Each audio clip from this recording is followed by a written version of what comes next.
Welcome to Bad Puns and Machine Guns, the podcast where we watch and discuss every Arnold Schwarzenegger movie one at a time, and maybe the occasional surprise as well. I'm Mike Olson.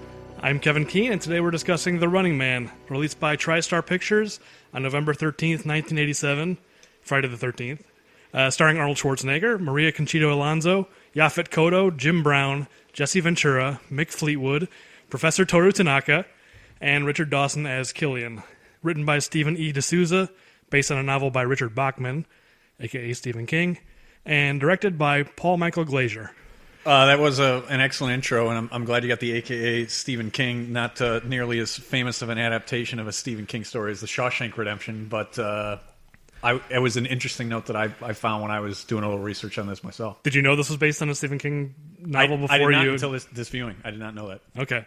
I knew it was based on a book, but I did not ever look into, oh, wow, it's a pseudonym for Stephen King. Well, yeah, Richard Bachman, that's a whole story. We may as well just start off with that because he had this pseudonym, and he claims after the fact, because he was through the 80s, he was very much trying to keep it a secret that it was him, and he would deny it and things like that.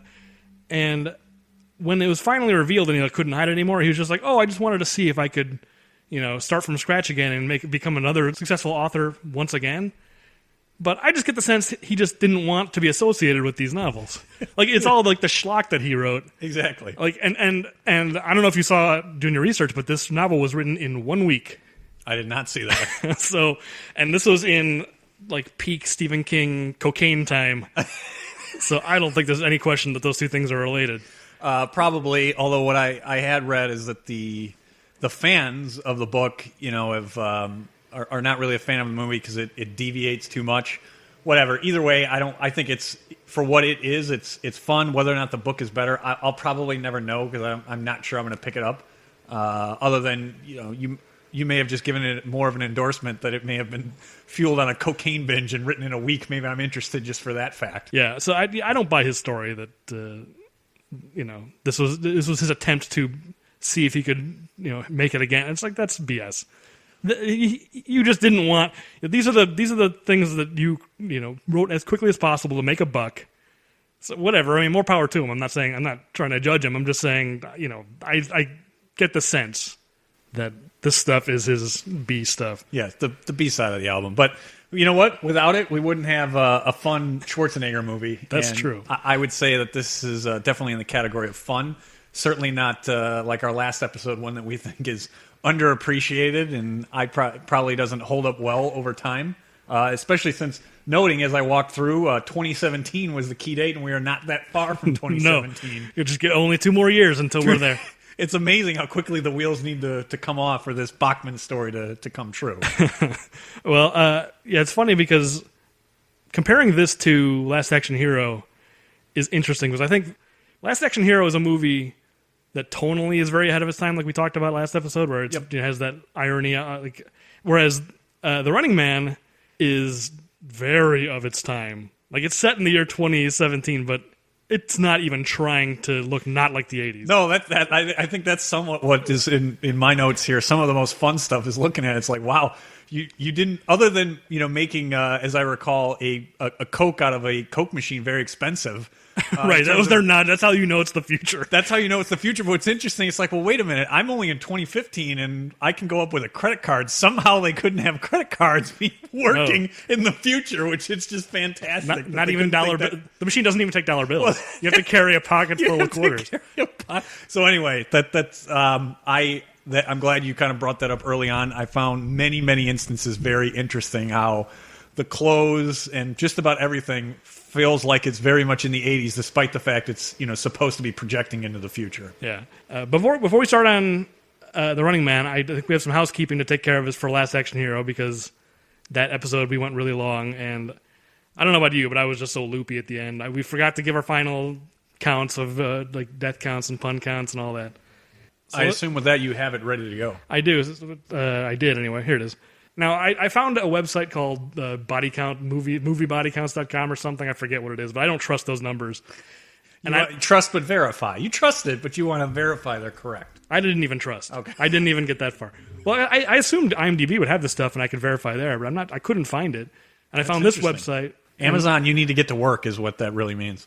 Amazon does? Yeah, well, IMDb is owned by Amazon. Oh, okay, gotcha. I was going to say, like, okay, I thought you meant it should be on Amazon.com. No, when you purchase a movie, it should tell you it what should the tell you death the count. body count and the amount of puns. No, but I think IMDb should. Just underneath the ratings. Yes. But you'll be happy to know the body count for Last Action Hero is 48, which is the exact number that Arnold gives during the scene at the premiere. It's amazing how that works.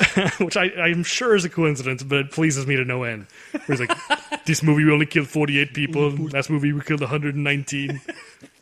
We should go back and see if maybe we'll find it in our discovery in doing these. If there's any Arnold movie that does have a body count of 119, my guess would be Commando is probably the most likely candidate. As we've said see. before, I think that's our best candidate. Yes. That might be too low for Commando.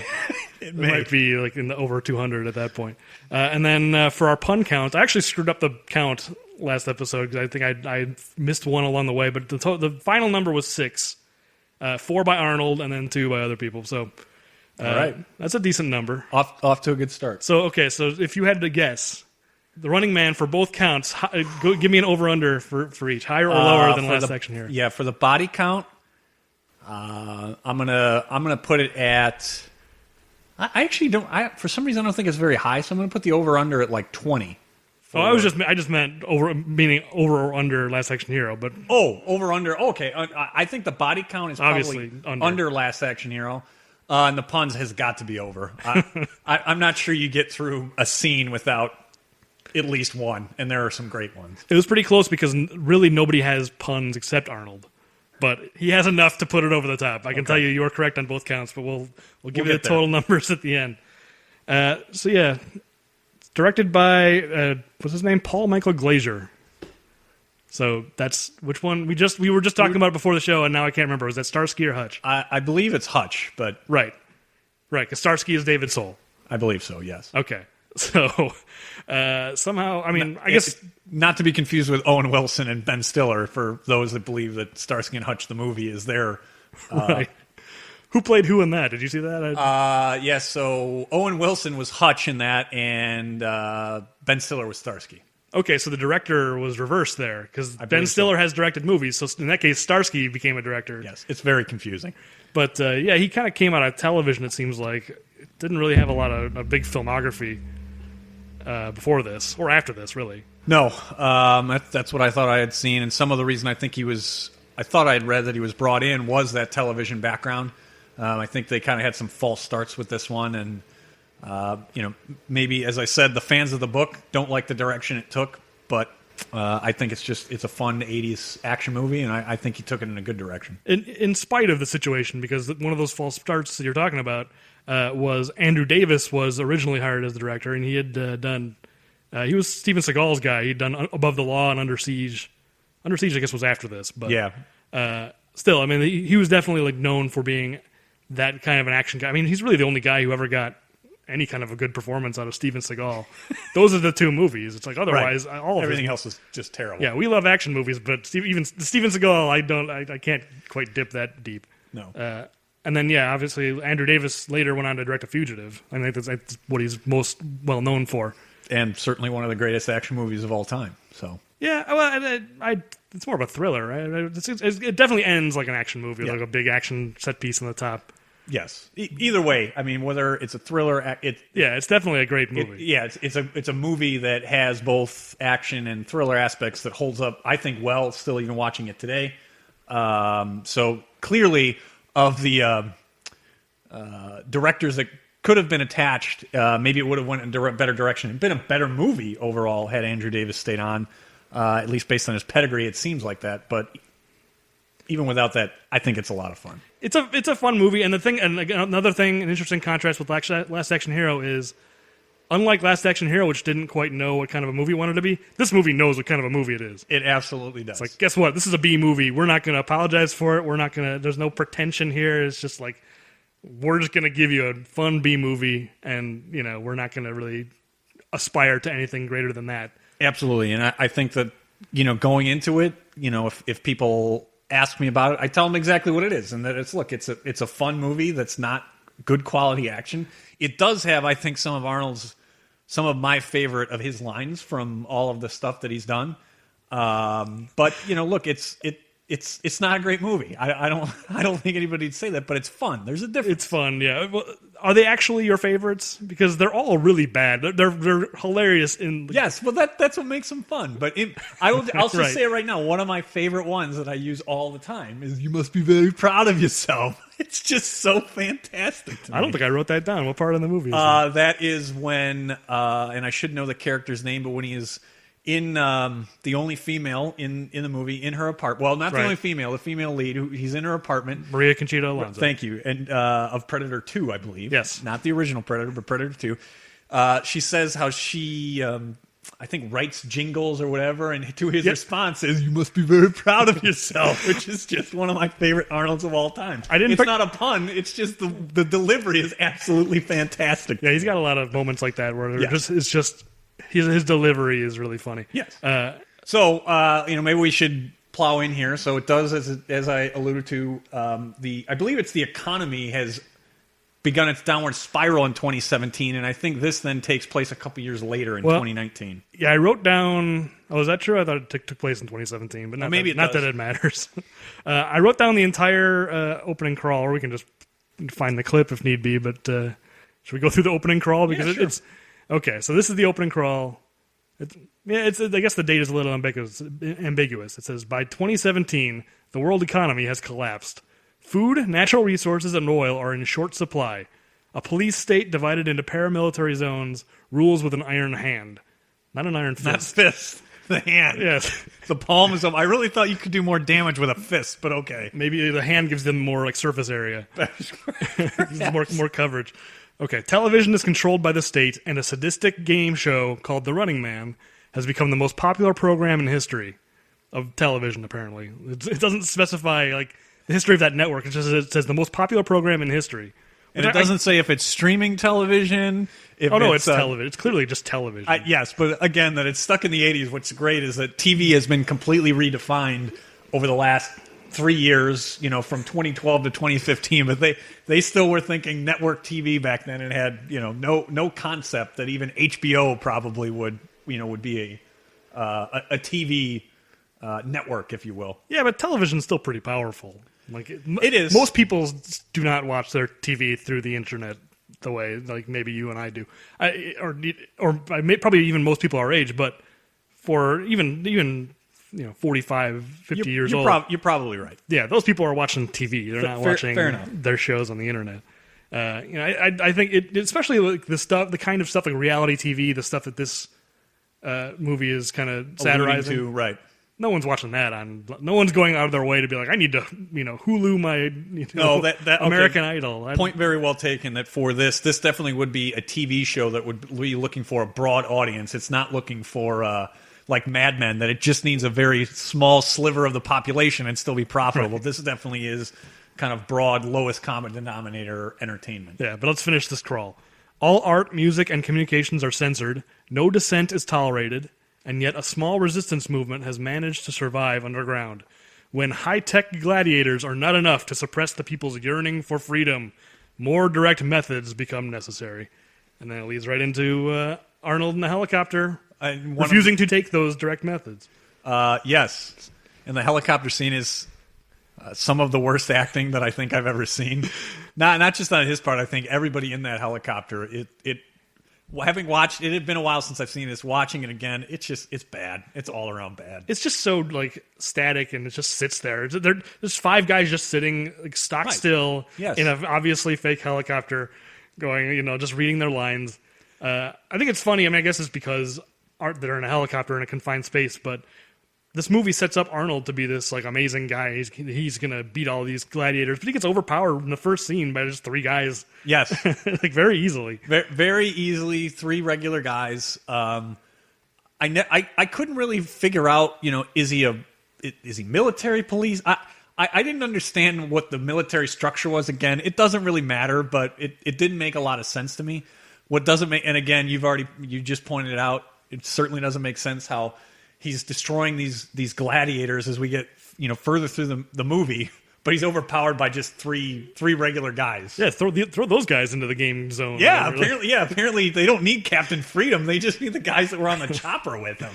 Well, to answer your question, or to sort of I guess this is an implicit answer, but since the crawl does say it's a police state, I have to assume that's just what the police is in this world they fly around helicopters and shoot rioters from a helicopter. Apparently so. But yet he's really shocked. He can't believe that these are his orders. Yes. Doesn't he know what kind of a Doesn't he know who he works for, right? I mean, right. I can understand RoboCop doesn't know what OCP is, right? But it would seem like he's somewhat of an important. He's the pilot, so it would seem that he's ascended to some level of success within this police state.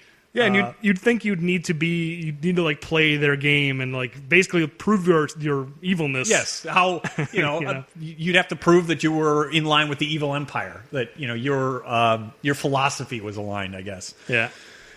And the other thing what I don't understand is how they ever had video up in the helicopter. That's what never made sense to me. They had this video, right? Like the perfect filmed footage. Yes, the perfect filmed footage that they then have both for broadcasting the Running Man and all. I'm like, what? Where are those cameras? It doesn't make any sense to me. And they have perfect angles of him too. Yeah, that doesn't bother me so much. That happened so much in movies back then, where someone would be like, "Look at the security monitor," and then it's just footage from the movie, from 10 minutes before. It's just literally the same footage they shot for the movie. So that doesn't bother me. And also, it's the future, and they probably have cameras everywhere. And I just kind of figure it's a camera on the door. It's just filming him, and it has amazing film quality footage. Even though there's so many CRTs and things obviously, again, made in '87. It's they weren't going to try to predict the future in this movie. So then we move forward, and he's now imprisoned in I guess a work camp. I really couldn't figure out what work they were doing. It was basically really confusing, and I'm sure the only reason it existed is he needed to escape from something. But what I did love, and I don't want to miss, is I love from these '80s Arnold movies, they go out of their way to have him carrying something in almost every movie that just, it might have been the real steel beam too, knowing Arnold Schwarzenegger. It probably wasn't fake. I just love, because when we get to Commando, it's one of my favorite parts of Commando is the opening credits, him carrying a giant log. Here, he's carrying a giant steel girder, and I can't figure out why. It doesn't look like they're building anything at this place. Just doesn't make any sense. That didn't occur to me, the fact that, you're right, they're not built. Why do they need this girder? This movie is written by Stephen E. D'Souza, just like Commando was, and I wonder if it was just him throwing in a running gag. But, man, it just made me wish... Because are there any other Arnold movies, where he carries a big thing over his shoulder? Because I wish that became a running thing with all his movies. Just increasingly, because obviously a steel girder is heavier than a log. Yes. So every movie I wanted him to have a bigger, just a truck, and just that he's walking around carrying Optimus Prime. Right, just more and more preposterous every movie, to the point where they had to give up because there's just nothing left. They couldn't top it. Right, exactly. I wanted 3 more movies of this. When we make our way through, we'll have to see if there are any others. I don't think so. Yeah, I don't think but so it is disappointing, because it is every time I see it, it makes me laugh every time. Just the absurdity of it. And this time through, as I said, I'm like, this one makes even less sense. Like in Commando, all right, he's cutting down trees, he needs firewood. They kind of put it in perspective. This one, they're not building anything. I don't know what they're doing in this work camp, but they don't need steel girders. And from a filmmaking point of view, it makes me wish this was his introduction. We talked a lot about Arnold's introduction in Last Action Hero, yes. and that it's important how characters are introduced. This would have been a cool introduction. I mean, is that his introduction in Commando, or there's more before? No, that? That's the opening credits. That's the first time you see him. That's what I love about it. And you know what? Thinking about it, you're right, because they easily could have done a flashback to the helicopter and opened with him in the prison, which I think you're right would have been a better opening, like Commando, where he's just carrying this giant girder. It would have been a better introduction, and I think it would have improved the movie, because I think one of the flaws of this movie is from the beginning that he's innocent. Because the other characters don't really know, and no, that's true. They and I think they trust him a little too quickly. But regardless, the audience shouldn't be sure about him. I think this movie would be more interesting if we were like, well, did he do that? Did he kill 80 people? And right. Is he really the butcher of Bakersfield? Yeah, because we see that footage 3 times. We see it at the beginning when we're actually just watching it happen in front of our eyes, and then we see the edited version that they show before he goes into the game grid, and then they show it a third time. The unedited version that the Resistance broadcasts, that's one too many times. It'd be better if we learn at the end of the movie, along with everybody in that world, that he's actually he's innocent, right. And that way, some of the stuff that he does in this movie, and I guess we'll get to it in a little bit, but they seem like they're trying to portray him as this kind of anti-hero almost, where he doesn't want to be involved in the resistance, and like, you guys can shove it with your resistance. I'm into survival and all this stuff. Yes. And he threatens Maria Conchita Alonso with physical violence on multiple occasions. Like, he doesn't seem like a nice man, but at the same time, right from the beginning, we're seeing like, no, he's an upstanding guy. Yeah, you know what? Now that you kind of gone through it, it would make more sense, especially the physical violence that he kind of threatens.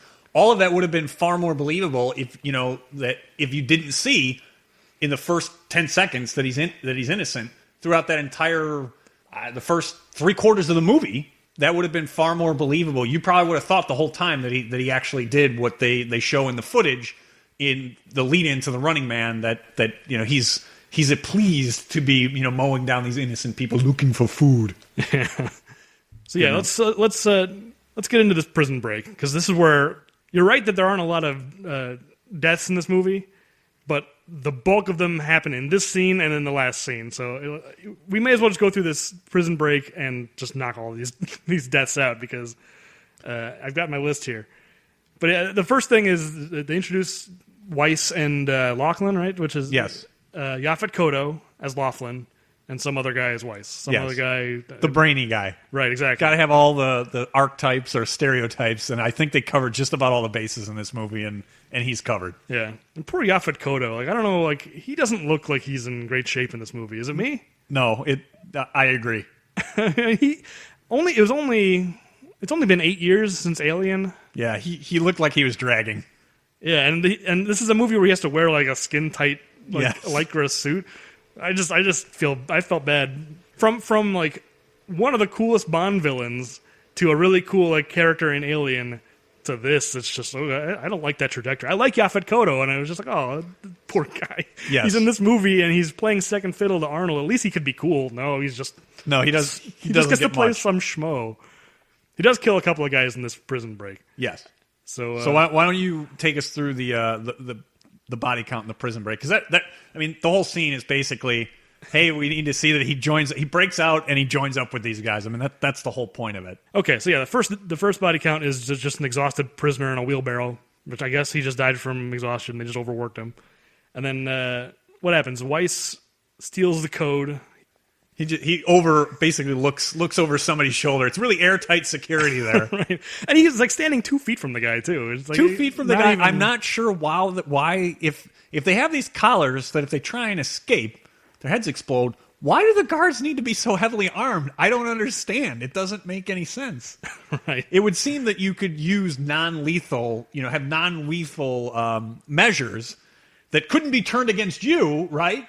And still keep these guys in line. But I understanding that then the prison break probably doesn't happen if they didn't have machine guns. And yeah, it's the machine guns that's that issue. I understand the armor, but right.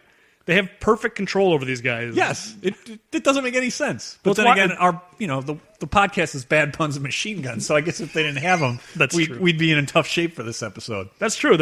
In the game itself, in the Running Man game, there aren't a lot of machine guns. We got to get our machine guns in. Yep, got to work them in. But yeah, they don't keep guns in prisons for this very reason. For the most part, right? But they're locked up in an armory and only they certainly are not prison guards are not walking around with machine guns. No. Okay. But in this prison, despite the fact of having collars that your head explodes, they're walking around with machine guns. Okay, I'm going to plow through all these deaths. So that was number one, is the prisoner who died from exhaustion and gets put in a wheelbarrow. Then the prison break happens where they fake a fight. Arnold and Yaphet Kotto pretend to fight, and like I like that the way they start the prison break is all the prisoners just like jump. They just go like, and just leap on all the guards all at once. It's just, this isn't much of a plan. I mean, it worked, but it's kind of funny how little there is to this plan. Better to be lucky than good. Okay, so prisoner shot, number 2. Arnold lift pun I wrote. So this is the pun number 1. So it's a great one. He says, need a lift, or is that what he says? Yes. My puns are in a different place. Yes, I have it. Need a lift. Give you a lift. Give you a lift. That's right. I knew that was not quite right. Okay, prisoner shot, number 4. Chico retaliates and shoots a catwalk guard, number 5. 2 prisoners die thanks to Arnold missing the mark, 6 and 7. So yeah, there's a guard on a catwalk. He's shooting. Arnold shoots at him, misses. That guard kills 2 prisoners, and then Arnold hits him. It's like, good job, Arnold. Maybe he could have hit him a minute ago before he killed those 2 guys. Okay, Arnold finally hits the guy, number 8. Arnold shoots a guy trying to sneak up on him. Wait, I wrote 10. What am I doing? my whole count is off. I went right from 8 to 10. And I got to change all these numbers now. I'm awful at this. Why did I volunteer to do this? Or you could just add 1.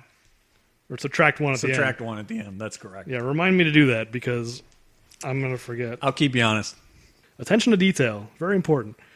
Okay, I'm just going to read the numbers that I have written down because I'm going to forget. And just everyone out there listening, just subtract 1 from all of my numbers. Okay, Arnold shoots a guy trying to sneak up on him. 10. Arnold shoots another catwalk guard while bitching about the codes. 11. Yaphet Kotto steals Arnold's kill because Arnold's about to shoot a guy, and Yaphet Kotto like jumps over like a wall and snaps his neck. And I was like, if that was like a video game, if that was Call of Duty, some 12-year-old would be furious about. Arnold was about to kill that guy, and Yaphet Kotto jumps in and steals it. So that's 12. I'll just have to remember to subtract 1. That's actually 11. Okay. Then everyone runs outside, and there's more a gunfight. Once they get outside, Arnold does nothing. Did you notice that?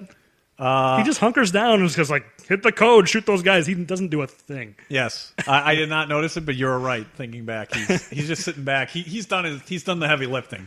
Okay, he's probably tired from carrying the girder as well. I mean, he's done a lot of work so far in this movie. He's like, I've done enough. I killed like 3 guys inside, and I had a really clever pun. Yes, I'm good. Now we'll let the rest of the guys clean up. All right, so the guards shoot a random guy climbing a ladder. 12. Chico shoots a guard. Yaphet Kotto shoots a guard. Chico shoots another guard. Guard is shot by apparently another guard. I think just the editing in this movie is not great. The movie implies one guard shoots another guard. Who knows what happened there? And then Chico loses his head in number 17. So let's pause for a moment and talk about the idiot that is Chico. Yeah, What's he doing? I don't know what he's doing. Well, the funny thing is, the thing is clearly not down. Everyone's yelling, Chico, stop. He's just like, I'm going, and just goes. No one like lifts a finger to stop him. Someone could run after him. No one bothers. Maybe no one liked Chico, and they're just like, let's not really. Like, just, no, Chico, stop. Except for that one guy. That one guy was really upset. Yeah, Chico and him clearly were roomies or something. They had something going. Prison bunkmates there. Apparently so. Yeah, I feel like there's a whole movie with that, like following that guy and getting revenge on Chico. Because that's an interesting side story. Find out, how he gets a lot of close-ups, and like the movie makes a big deal. Like that guy is really upset, and we never learn his name. We don't know what the deal is. Nope.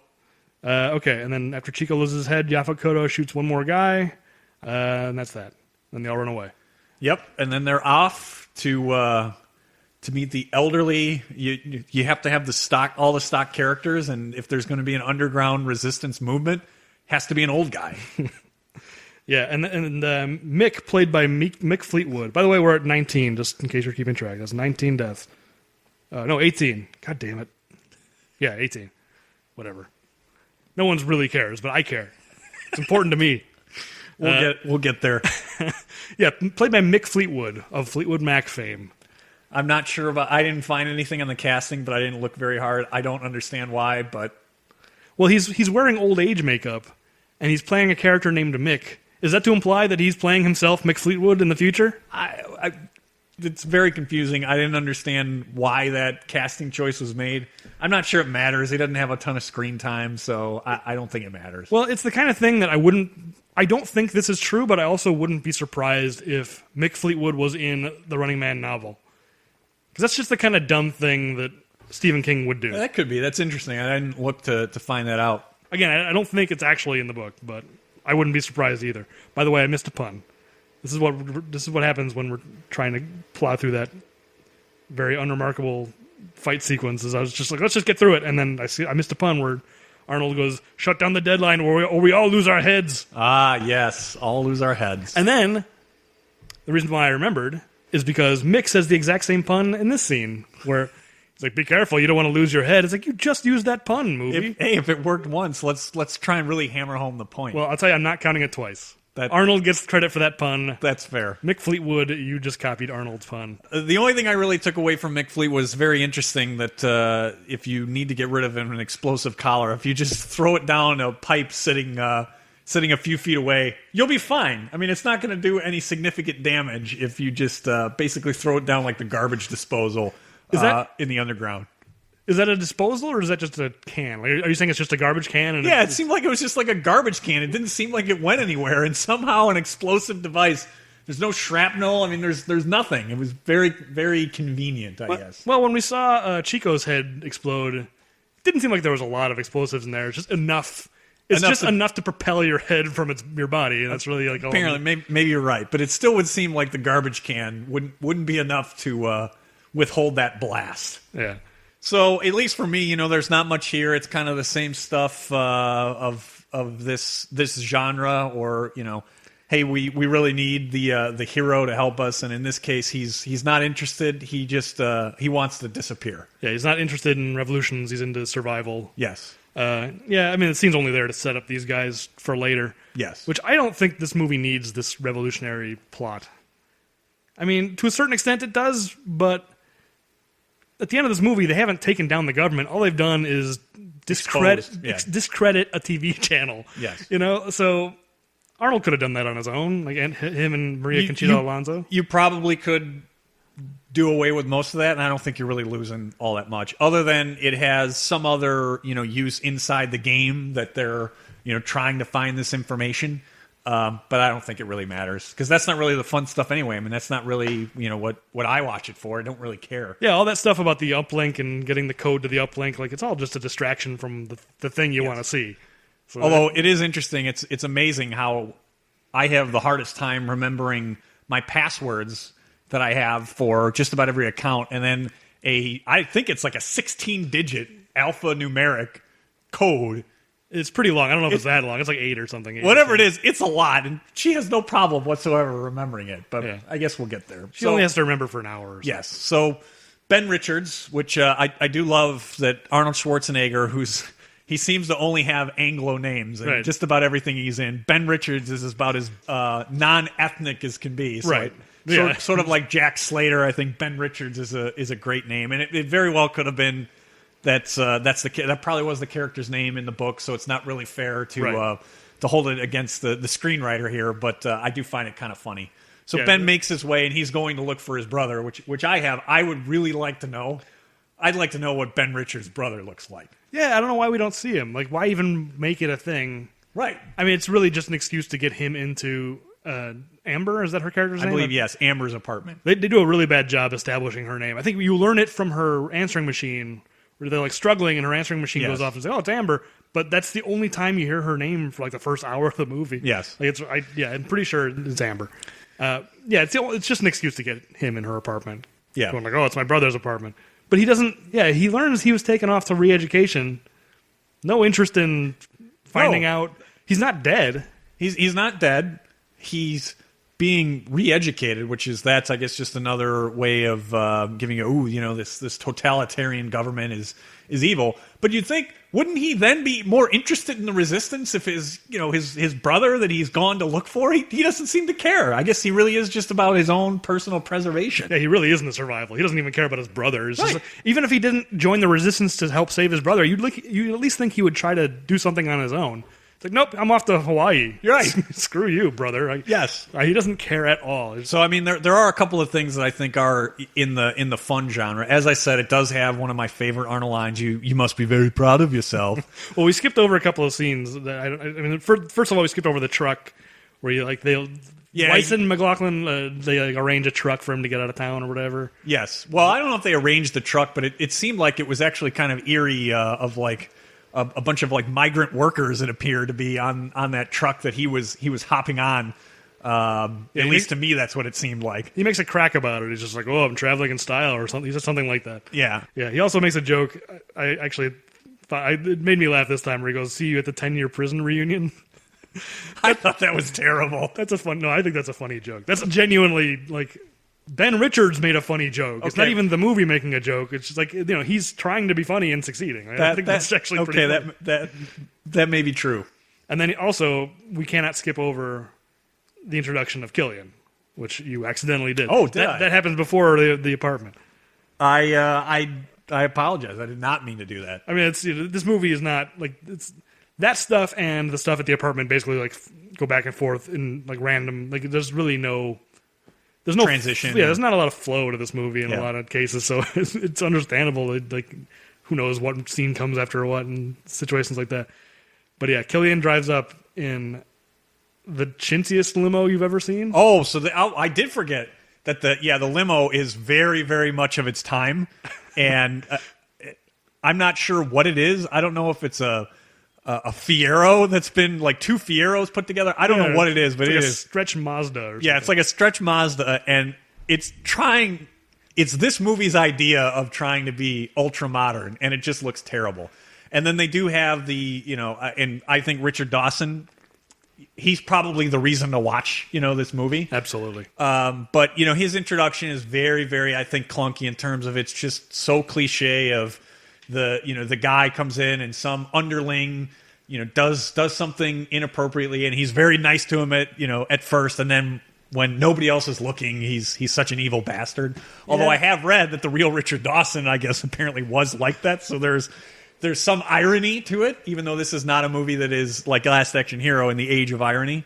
I didn't like that introduction in terms of it was a little too cliche to me, and it's been maybe not done too many times when this movie was made, but it just feels like that's always how you make the celebrity, you show how he's a bad guy. And it's not always a celebrity either. Sometimes it's the CEO, whatever it is. It's just done too often. Yeah, I see where you're coming from, but I don't mind the scene. I think Richard Dawson is having so much fun in this movie. For those listening who maybe I don't know how well known he would be outside of America, but because I don't know if the Match Game or Family Feud, if any of those if what we got here ever made it to other countries, but he was in Hogan's Heroes, and then he kind of became this game show raconteur on the Match Game. Yep. And then transitioned to being a game show host on Family Feud, and was kind of known for being, even on screen, kind of like a slimy guy, right? Oh yeah, I mean he's what the basis is of the inappropriate kisses on Family Feud. I mean it's Richard Dawson. That's who it is. But just talk about a role made for somebody. He started as an actor. He's basically playing himself. Yes. There are definitely those the stories of him kind of being like this in real life, and yet he doesn't seem to have any kind of self-consciousness. You'd think someone who's actually like this, and who knows if that's actually true. You don't. It could be disgruntled employees, or who knows. Yeah. But you would think someone who's actually like this would be concerned about, I don't want people to see me that way. Yeah, the people who are genuinely bad are concerned about looking that way. Where someone who is comfortable with their own self-image be I'll play an evil version of myself, sure, because people know that I'm not like that. So it's interesting that even though there was this perception that he's kind of a son of a bitch, he's still willing to plays it just the way it is. Yeah. He plays exactly that. And basically playing himself, and does not, there's no hesitation in this performance. He's just going for it, and it's great. Yep. No, and it's definitely what makes it, what makes the movie is, if you take Richard Dawson out, maybe you find somebody else that can do it, but I'm not sure. That's the reason to watch it. I mean, I literally cannot imagine anybody else in this role. It's so custom made. And I think because he hadn't acted in so long, and it's he was expanding out or kind of getting back into right. So he had those pent up acting energy. Yes. Just I'm going to get in there and play myself, and I'm going to knock it out of the park. But I agree with you 100%. He's the reason to watch this movie. And as cheesy as a lot of it is, his stuff, especially this the behind the scenes where he's just sitting around with his team and discussing the ratings or whatever. It feels so real, and I wonder if some of that was ad-libbed by him, or just some of it came from his real experience. The stuff where he's talking about who picked out the color of the suits. Yes. So much of that feels drawn from real life, from his real life. Probably. And it's a great contrast to the comic book game going on. Yes, and what you see actually on screen. But so we get to the apartment. There are a couple of things that are fun. At least for me, what doesn't make sense is why, if you have in this totalitarian society, if you have contraband, why you would just have it in a moving box, in particular that you've got a wad of cash just bound up and sitting in a box, which Ben Richards was very excited to find. Yeah, she does a very lousy job hiding that contraband. Yes, it made no sense to me, like many other things in it. But you also then get the introduction of Captain Freedom, Yes. and that workout. Again, if there's something to watch, it's Jesse the Body Ventura as Captain Freedom, particularly in the video, the workout video. Oh my god, it's so funny. It's maybe the funniest thing in this movie. It probably is. I would play a clip if it wasn't so visual, but it was like But the funny thing is about this workout video is it's just like rows of like it's maybe like 8 women behind him in like leotards and very 80s leotards and very 80s hair. Yes. Looking like a Jane Fonda workout video, except in front of them is Captain Freedom, played by Jesse Ventura, just posing. He's not exercising. He's not leading them in a workout. Right. He's not actually doing the workout. He's just there flexing occasionally. And making noises, just like, just making noises and just fantastic. And there's the voiceover is the one being like, work out, try harder. Giving his motivational speeches. That's all he does. Oh my God. It's so funny. One thing before we move on, because they're about to, after this, they go to the airport and he tries to escape to Hawaii using her travel card or whatever. Yes. But in the scene with Richard Dawson where he comes up and he kind of meets with his team, Kurt Fuller, the guy from Ghostbusters 2, the mayor's aide. Oh, yes. This is his first movie. I did not know that. And very interesting. Very surprising to me because like that guy, that's a guy you see. I mean, even if a lot of stuff. Yeah, even if you don't know the name, it's like he's in so much. He's in Wayne's World as kind of a villain. The second. He's not the main villain, but he works alongside for Noah's Arcade or whatever. Yes. Yeah, he like becomes their pal. Yeah, and kind of he hangs out in the van with them at the end and all that. Yeah, no, it's that guy. You know who he is even if you're not a huge movie fan. Yeah, but I mean, this is his first movie, which I think of that guy as like you think of like the classic '80s slime ball. He's the guy, and this is '87. I would have sworn I've seen him in movies there's stuff before that, before this, but no, This is his first movie. Also, he's great as He's one of the only good things about the movie No Holds Barred. Oh. Have you seen No Holds Barred? Yes. He's the villain in that. He's really having some fun in that. But yeah, anyway, so this is where they go to the airport and they. Like, well, you know what? Here's the only other thing I'll point out because I was looking through. The other thing I didn't understand is I don't know. Maybe there are women out there who work out in lingerie, but I was very, very confused. As one, I mean, the very 80s leotard is not very forward thinking about what fashion would look like in 2017. But apparently in 2017, women work out in lingerie, which I'm sure is every 12-year-old boy's idea of how women are working out. I'm pretty sure that's not the case. I mean, that's in the movie for the same reason that the women in Last Action Hero with the rearview mirrors are. Yes. It's like, let's just get some TNA in here. I had that note, and I just like, should I stop? How much minutia do we want? Because we went so long in Last Action Hero. You're right. That minutia is worth mentioning. It's worth mentioning. It's funny. I mean, it's funny. I also wrote down because the Killian goes through like all the different like candidates for the show.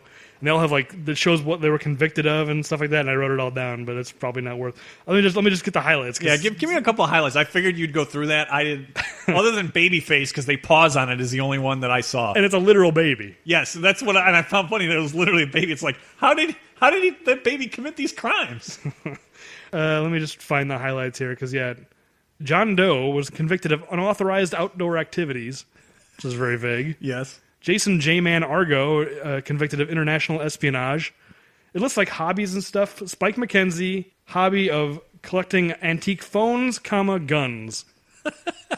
So are they antique guns or they just collects guns? Yeah, it's not clear. Brad Pepsi Yamamoto, who has hobbies of, he has a morbid interest in intellectual games, i.e. chess.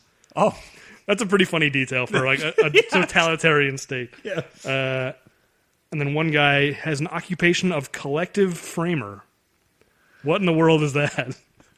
I want to know who took the time to type all that stuff out and get it up on screen. A lot of them are duplicates, so they'll have a different name and face, but it'll have the same list of bio or occupation. Yeah, exactly. So it's not really worth digging into. I wrote the whole thing down just in case we wanted to go through. I also wrote down all like the computer system that Arnold. He's hitting the buttons, but the things that are happening on screen are like do not remotely match what his fingers are doing. He's typing. But the things on the screen actually make sense. I paused it and I looked at them and was like, oh, that actually makes sense as a computer system. It'll have like back to the menu. It has like all the menus you would expect. It wasn't just slapdash put together. Which there's one later in the movie. There's a thing on a screen later in the movie that's very slapdash. All right, we'll get to it later. This is why I'm here. I'm here to count kills. I'm here to count puns. And I'm here to pause the movie and write down text that appears on screen. The important stuff. So yeah, very important. We get to his attempted escape at the airport. I didn't understand today we have Homeland Security where, with my driver's license, I can't seem to board an airplane. But in this totalitarian state, some people may argue that Homeland Security in the United States is a totalitarian state. But somehow anybody's travel pass will work just fine. And if you just say, I can't seem to find it in my wife's purse, that'll get you just go on through. I got too long of a line here. Well, let me ask you this, because this is as good a time as I need to bring it up. I feel like this movie, I can't decide if this movie is satirizing like the sexism in this world or if it's actually sexist. Do you think this scene is the movie kind of going like, well, she's a woman, so she obviously the guard won't think that she's a threat?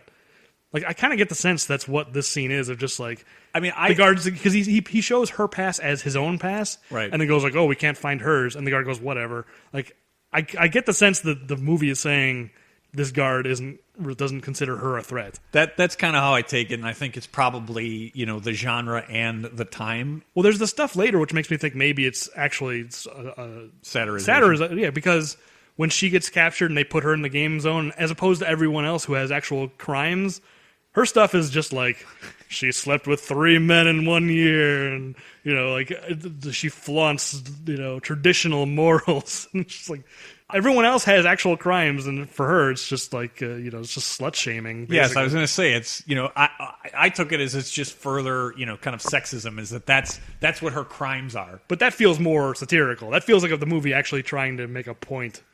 But maybe but with all the stuff with Arnold threatening her all the time, in this scene where at the airport he threatens to break her neck like a chicken's. Yes, and the movie doesn't seem to skip a beat. Yeah, it's just like, of course he does. Of course he's gonna threaten to snap her neck like a chicken's. It's just like, I'm not sure. I can't really figure out where on that spectrum intentions. Yeah, I guess it's worth just giving the movie the benefit of the doubt. I mean, there's no question that some of it is satirical. But I don't know if all of it is. It's hard to say. And it was made in the 80s, so, So they eventually they make their way through, sexist or not, right? Make their way through. The only thing that I know is that when they're finally on, that it's onto that it's Ben Richards who they've been looking for. What I don't understand is when he takes off running, why does he run in a straight line? He doesn't try and zigzag at all. I mean, he just runs in a straight line. He thinks he can outrun that truck. He's like, I'm Ben Richards. I'm Ben Richards. I can carry steel girders and outrun trucks. I mean, he's on a tarmac. What's he going to do? He's screwed. That's the thing. The whole thing didn't make sense. He's on the tarmac and he runs in a straight line, but whatever. Again, you just needed to get to a place which is he needs to be captured because they need Ben Richards on the running man. Yeah, and I just want to mention really briefly all the Hawaiian shirt jokes, which I actually think were pretty funny. All right, I will admit that I think Amber says that she gets sick or something on flights, and I believe the line is, "It can't make this shirt possibly any worse." Or yeah, something. he's like, "Go ahead, it won't show up on this shirt." That's what it won't show up on this shirt. That I do think is a legitimately good joke. Well, but they're still going back to that like way later in the movie. When they're in the game, and she's going like, "Oh, I shouldn't have turned you in. I should have just gone to Hawaii with you." And he goes, "I had the shirt for it, but you effed it up." Yes. It's like 20 minutes before the end of the movie. They're still making Hawaiian shirt jokes. So they've now, unless we missed anything, they've captured Ben Richards, and now we can start, I guess, the real movie, if you will. You've gotten it to where it needs to go. Yeah. So this is where Richards and Killian meet through the glass partition, and this is what I was saying earlier about why does he. So first of all, Richards has to volunteer, which I don't understand why or what the rules are, because they talk earlier about he's a military prisoner, so I guess he wasn't police in that case because they say he's a military prisoner. Yes. Again, no, the whole law enforcement system I don't understand, so we'll just leave it at that. Somebody smarter than me can explain it. But the movie tells us he has to volunteer. Yes. And Killian threatens. He says, "Oh, if you don't volunteer, we'll send Weiss and Lachlan in your place, and they're your friends, and they have no chance to make it." So he volunteers. It's like, that's the kind of thing. The movie doesn't really convince us, at least it didn't convince me, that he has enough fondness for those guys that he would like take the bullet for them. Right, he'd swap spots. And what doesn't make sense is, okay, let's say military prisoners are treated differently, which in the United States there are military courts, so it is different. But why was he in the same work camp building things with steel girders that don't make any sense? None of it makes any sense. Maybe it doesn't need to. But you know what? These things that we're pointing out that don't make sense, that's what makes it fun. I mean, that's what makes it of this kind of vintage action movie, that sometimes there were things that just don't make any sense and you have to just laugh at. It's almost like the writers didn't think this world through very well. It's amazing, right? So, he somehow has determined that these characters that he barely showed any interest in for the first 20 minutes or so of the movie, he's going to put his life at risk, because at least I'm led to believe, as we get later in the movie, that the gladiators, the stalkers, excuse me, this probably was the inspiration for American Gladiators. I have some notes about American Gladiators for sure. The stalkers, I'm led to believe they don't lose, right? And it probably makes sense that they don't lose. I know you'll get the setup of that there are some survivors. Yeah, but generally they don't lose, and they win the overwhelming majority of the time. And if they win, that means you're dead. So these guys that he barely has any interest in, he's willing to effectively commit suicide for. Right, exactly. It's presumed that you have almost no chance to survive this game. But of course, Killian just double crosses him and puts them in the game anyway. Which is a great villain move. Like, yes. That is a little cliche also, but I think that works for me. It's just like the whole deal that he made. The only reason why Richards is in this game, Killian just 100% completely guilt-free. Guess what? I don't care what we agreed on. I'm just going to go back on it. I like that a lot. Yep, and so you get a little bit of a scene of future technology. They put a bunch of tracking devices and whatever other stuff, which never is really all that well explained, as I kind of remember. Tracking devices. They shoot him up, they inject him with something, and I'm pretty sure they put I think they put some sort of tracking device in him. It certainly would only make sense because I'm not sure. I don't think they could have camera coverage everywhere to keep track and make sure that they're steering him, to the right places for the stalkers to do their thing. Yeah, but either way, you don't get a lot of explanation of what's going on in that chair. Right.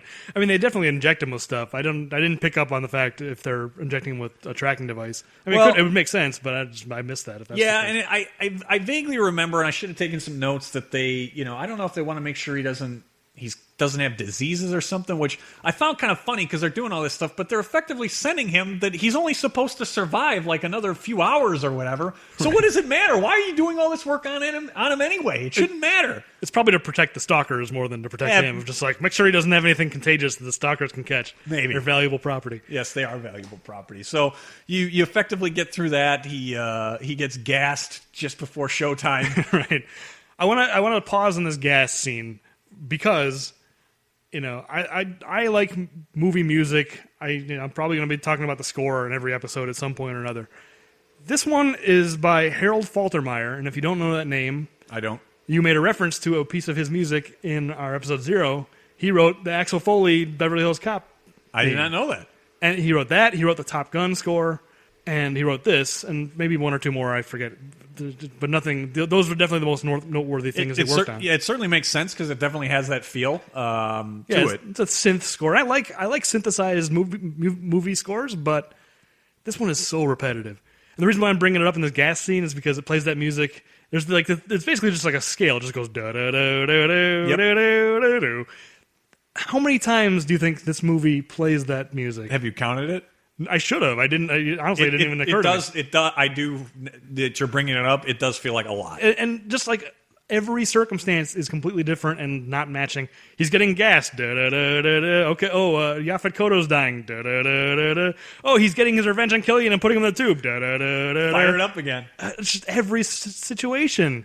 There's that music, and then there's like the one that sounds like a car alarm. Yes.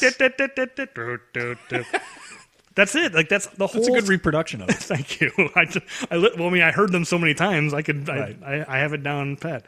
But basically, the whole movie is just those two pieces of music alternated over and over and over. It was a very economical score. Maybe that's where they had to save money on this one. Maybe, but it made me realize, in hindsight, that's true in Beverly Hills Cop also. Every scene, and then he does the thing. Okay, now he's on to the next scene. Every scene starts. That is very true. Think back on it, and it's like, oh my god, this guy just does this. Yep. It's like I wrote my 1-2 pieces of music. Give me my check. Give me my check and insert it in How many other scenes that you need music in? Yeah, at least Top Gun, because he did Top Gun. At least that has like Kenny Loggins songs to break up the monotony. Yes. Anyway, I just had to vent about that because man, That's fair. That's fair. Bad movie scores really jump Take out away, at me. and a good one significantly enhances the movie. One of these days we'll have to do a special episode where I can rant about Ghostbusters 2 and how much I hate that score. That one is special. Like I have so much hatred for that score. Elmer Bernstein's the Ghostbusters 1, his score was so good, and they got some other jerk. And like many other things in Ghostbusters 2, it was not good. So then we're actually in the game of the Running Man. We're now ready to send. Killian has double crossed him. He's going to send his new friends, as far as I'm concerned, into the game with him. I think somewhere in here you start to see kind of the 80s crowd, which is kind of interesting and fun. You get the out on the street, which is what I love, which has to be the worst sports book I've ever seen in my life. It's so disorganized, and also it's to me, that watching this, being somewhat of a gambler, the sports book is the best. It's just nonsensical garbage the entire time. The betting lines they set make zero sense. Right. Tracking of the money, how things get paid out. It's probably now my favorite part of this movie is the outside, the gritty. The streets are tough. They love gambling on this stuff, but it doesn't make any sense. Those guys are the two worst bookies I've ever seen in my life. I had a feeling you bring that up, so I didn't even bother. Yes, no. But this is only the very beginning. As we get a little bit further in particular when Richard starts winning, they're 1,000-to-1 odds. I'll just say it now. Putting 1,000-to-1 odds on a guy who...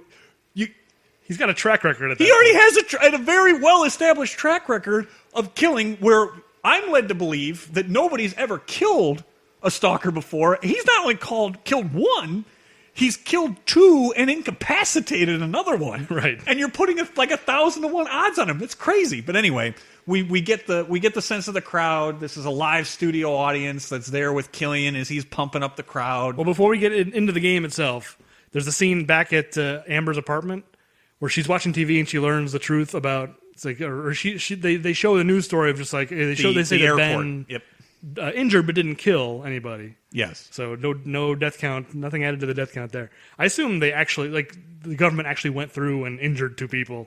They sent some kind of agent to be like, okay, either that or I assume they had some stock footage of somebody else that had been injured at the airport previously. That could be, but the only reason I'm bringing up that scene, because I mean it's an important scene for her because it's what makes her realize that. It's what makes her start digging into the truth. Yes. But the only reason I care about that scene is because it has the setup for the Cadre Cola. It hits the spot. It hits the spot at the end, which this movie does a terrible job setting this stuff up. Because when Killian meets Richards, Killian's like, "Hi there, cutie pie. One of us is in big trouble." One of us is in big trouble. That's and right. And Arnold brings it back at the end. It took me 3 or 4 viewings before I even noticed that. The symmetry or whatever. That Arnold's turning it back on him at the end because an hour and 10 minutes passes between one and the other. Yes. And this movie does not underline those things at all. It hits the spot, the Hello Cutie Pie. It's just by the time it actually pays off, we've forgotten the first part of it. And anyway, but the other part of the scene in Amber's apartment is climbing for dollars. Yes. We must at least mention climbing for dollars, even if we have nothing to say about it. Climbing for dollars is great. And in some ways, maybe the movie isn't ahead of its time, but there is on the DVD version I watched. There's the special edition has a couple of 20-minute documentaries that are attached. One of them is about reality TV. Now the DVD came out in 2003, and at that time they were predicting how reality TV was it was the beginning of the end for traditional drama. Which now looking back in 2015.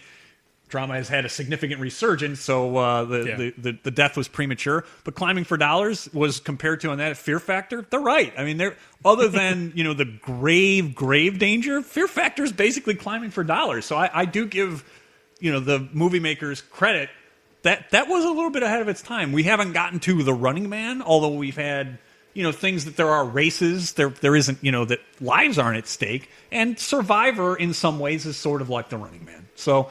I do give him credit. Climbing for Dollars is great, and it's a funny image to me. It's a funny image, but where I think it would be great that it felt like to me, and I know that these came out around the same time. It felt like something that should be in RoboCop.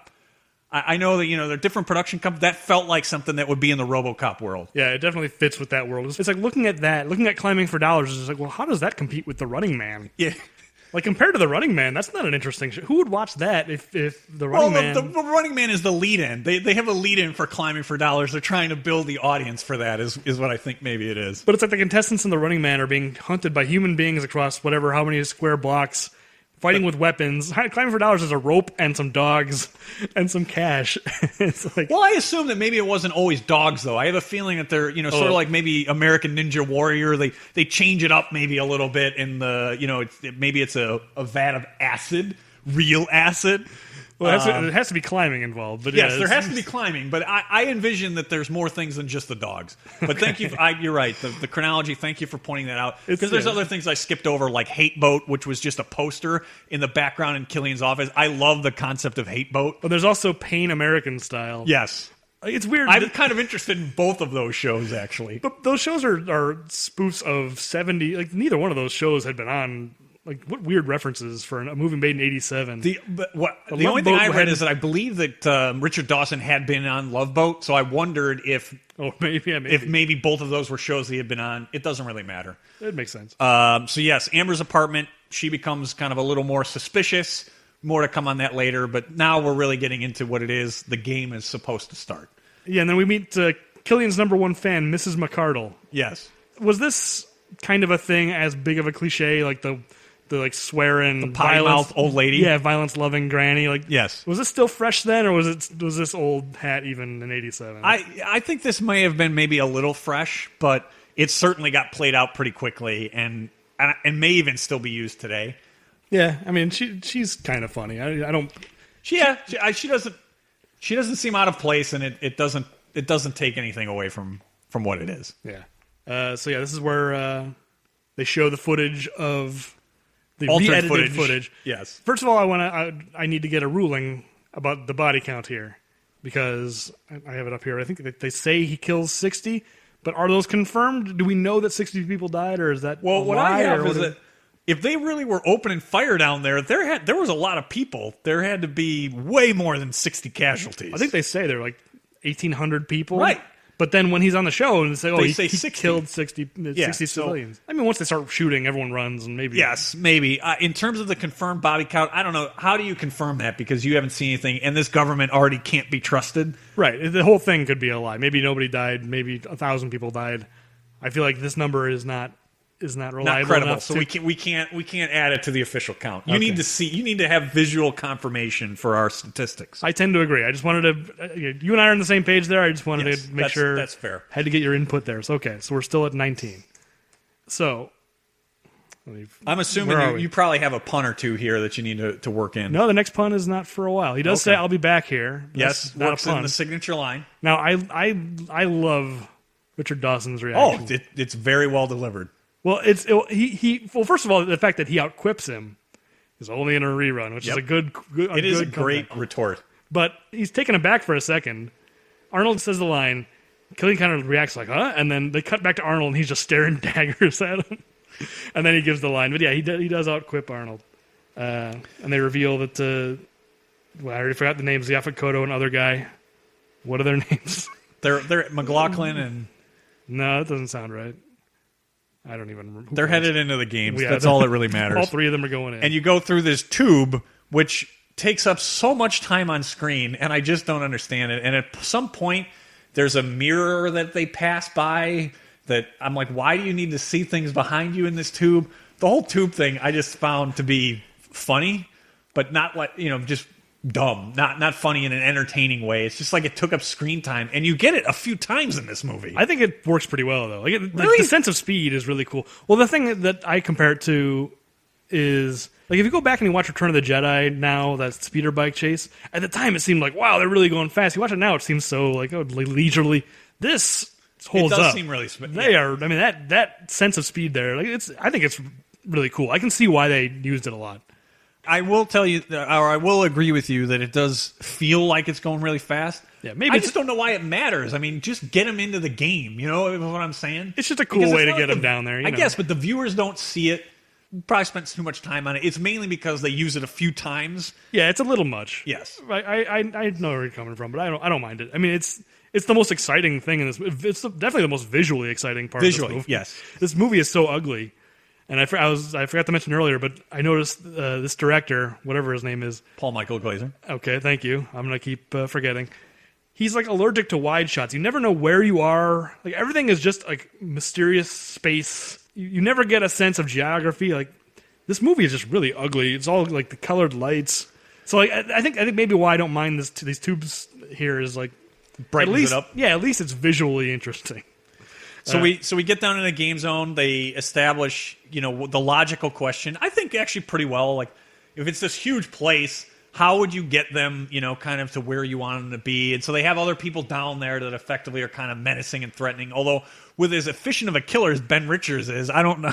I'm not sure why he wouldn't just, take out kind of those scrubs that are kind of directing them where they needed them to direct them to. Like the rejects from Mad Max? Yes, exactly.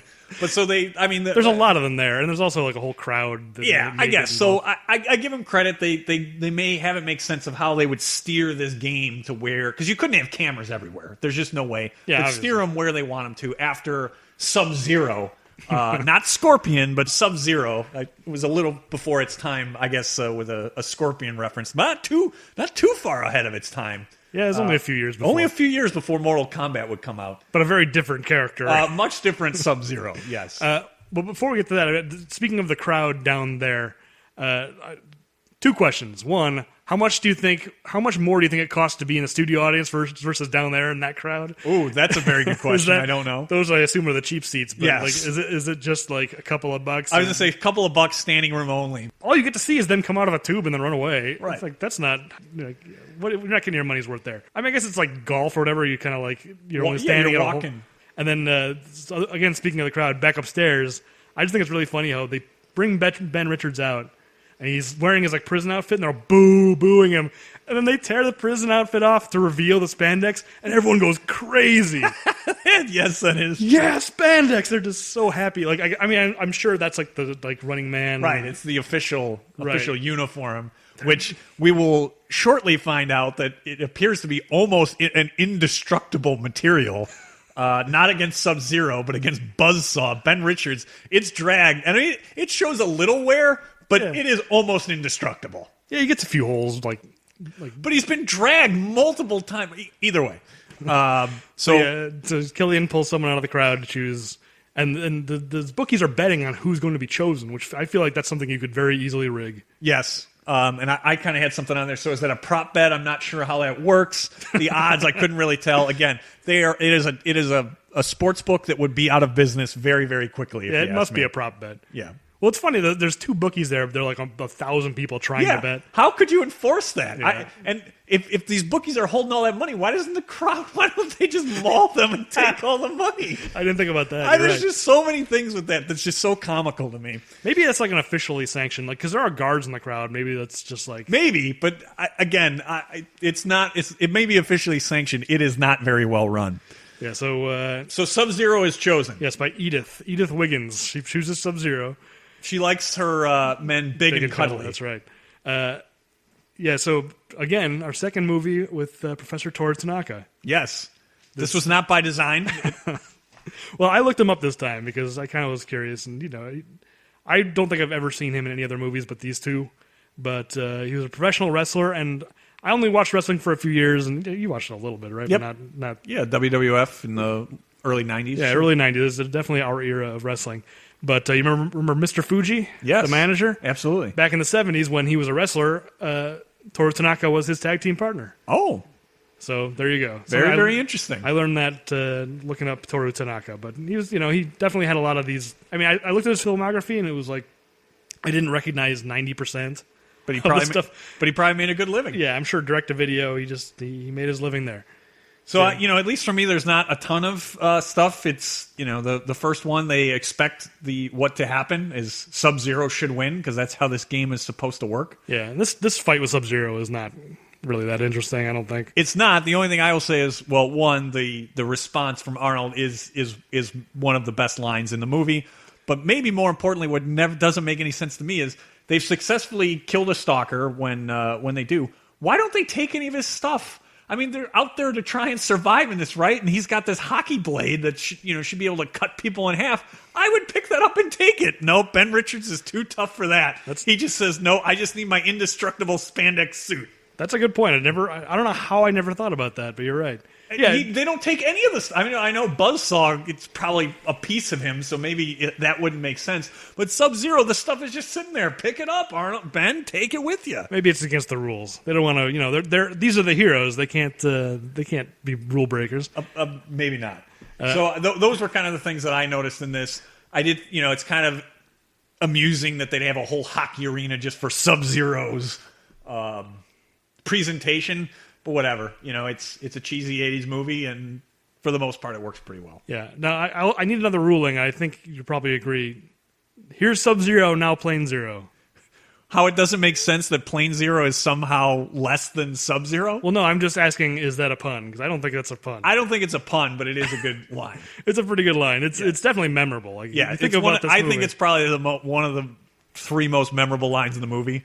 But when I really thought about it when I was getting ready to do this podcast, it doesn't make any sense. What Plane Zero is less than Sub-Zero? You're right. Yeah, it doesn't make. I mean, it really doesn't make any sense.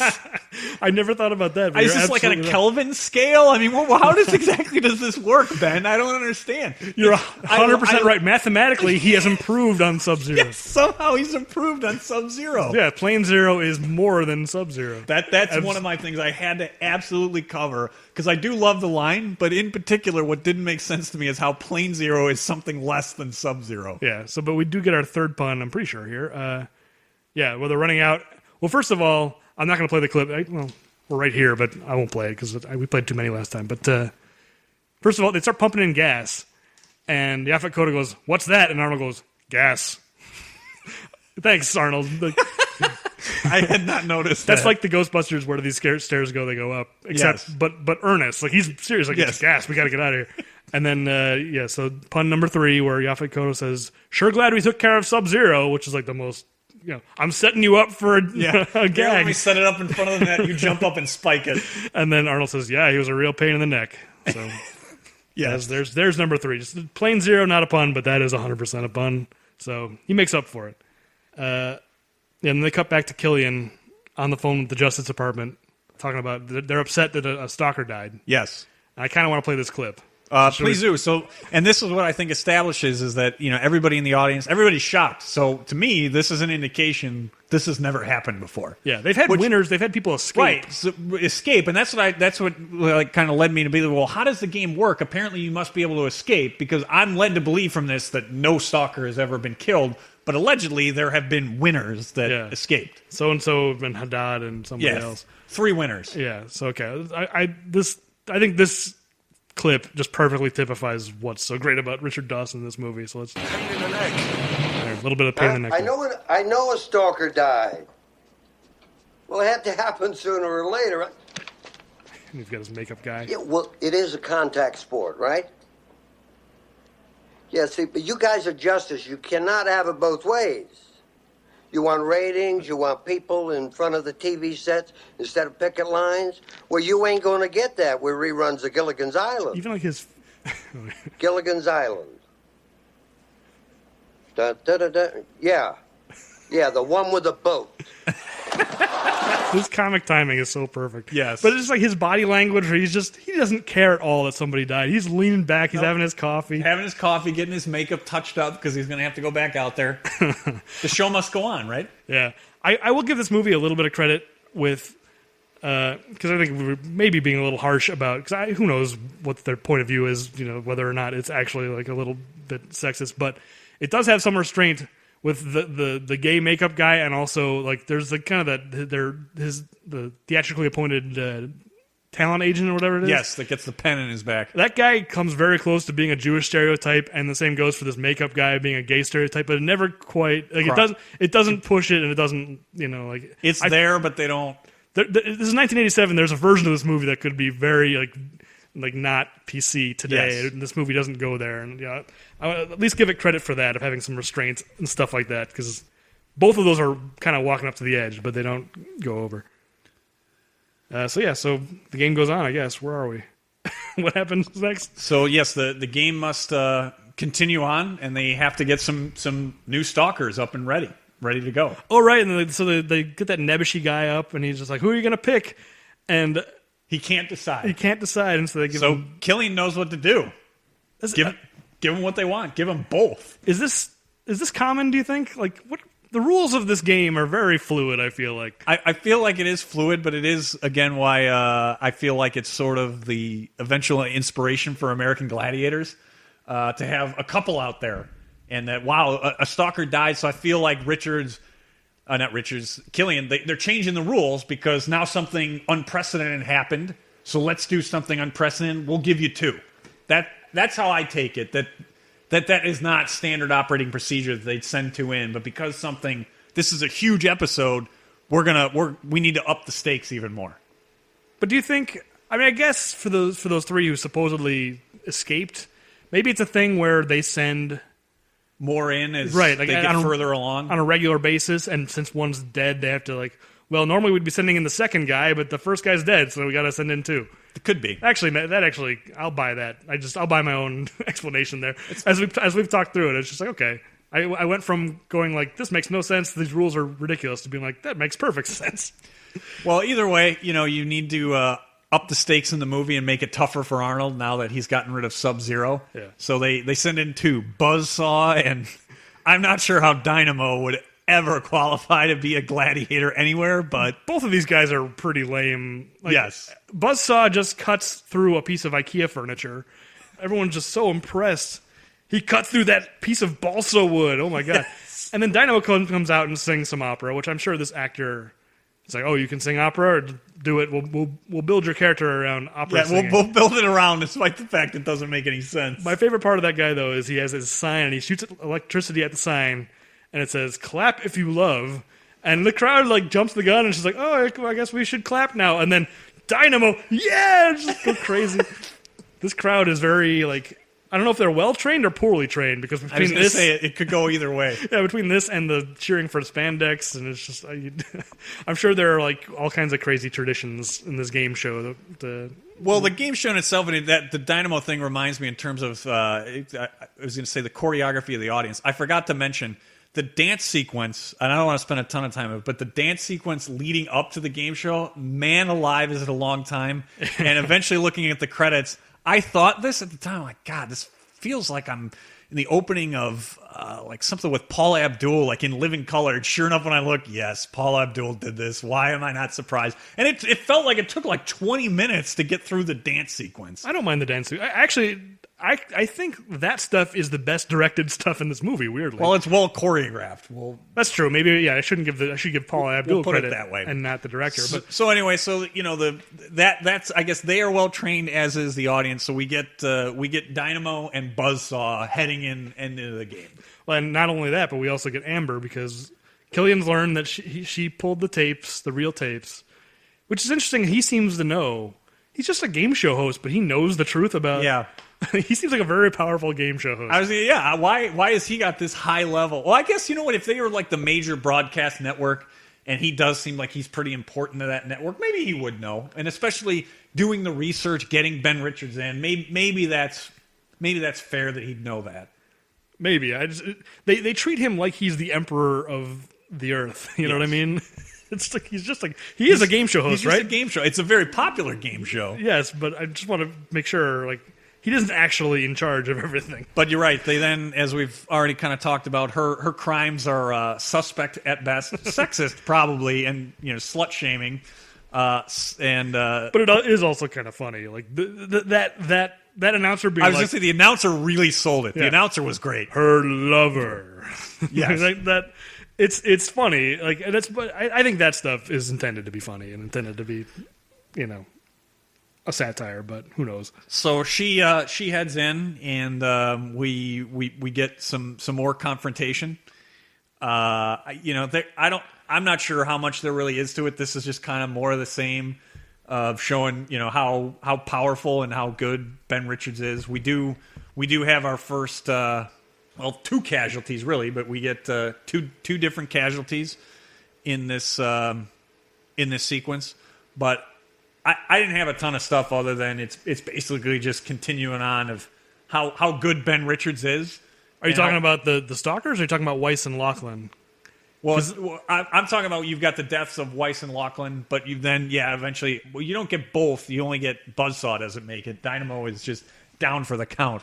Yeah, I'm pretty sure the order is. I'm not going to scroll up right now, but I think it's Arnold or Richards kills Buzzsaw, and then Dynamo shows up because Weiss and Amber have gone to steal the codes or whatever, and Buzzsaw electrocutes Weiss. And it's not clear that he's dead, but you learn later that he's dead.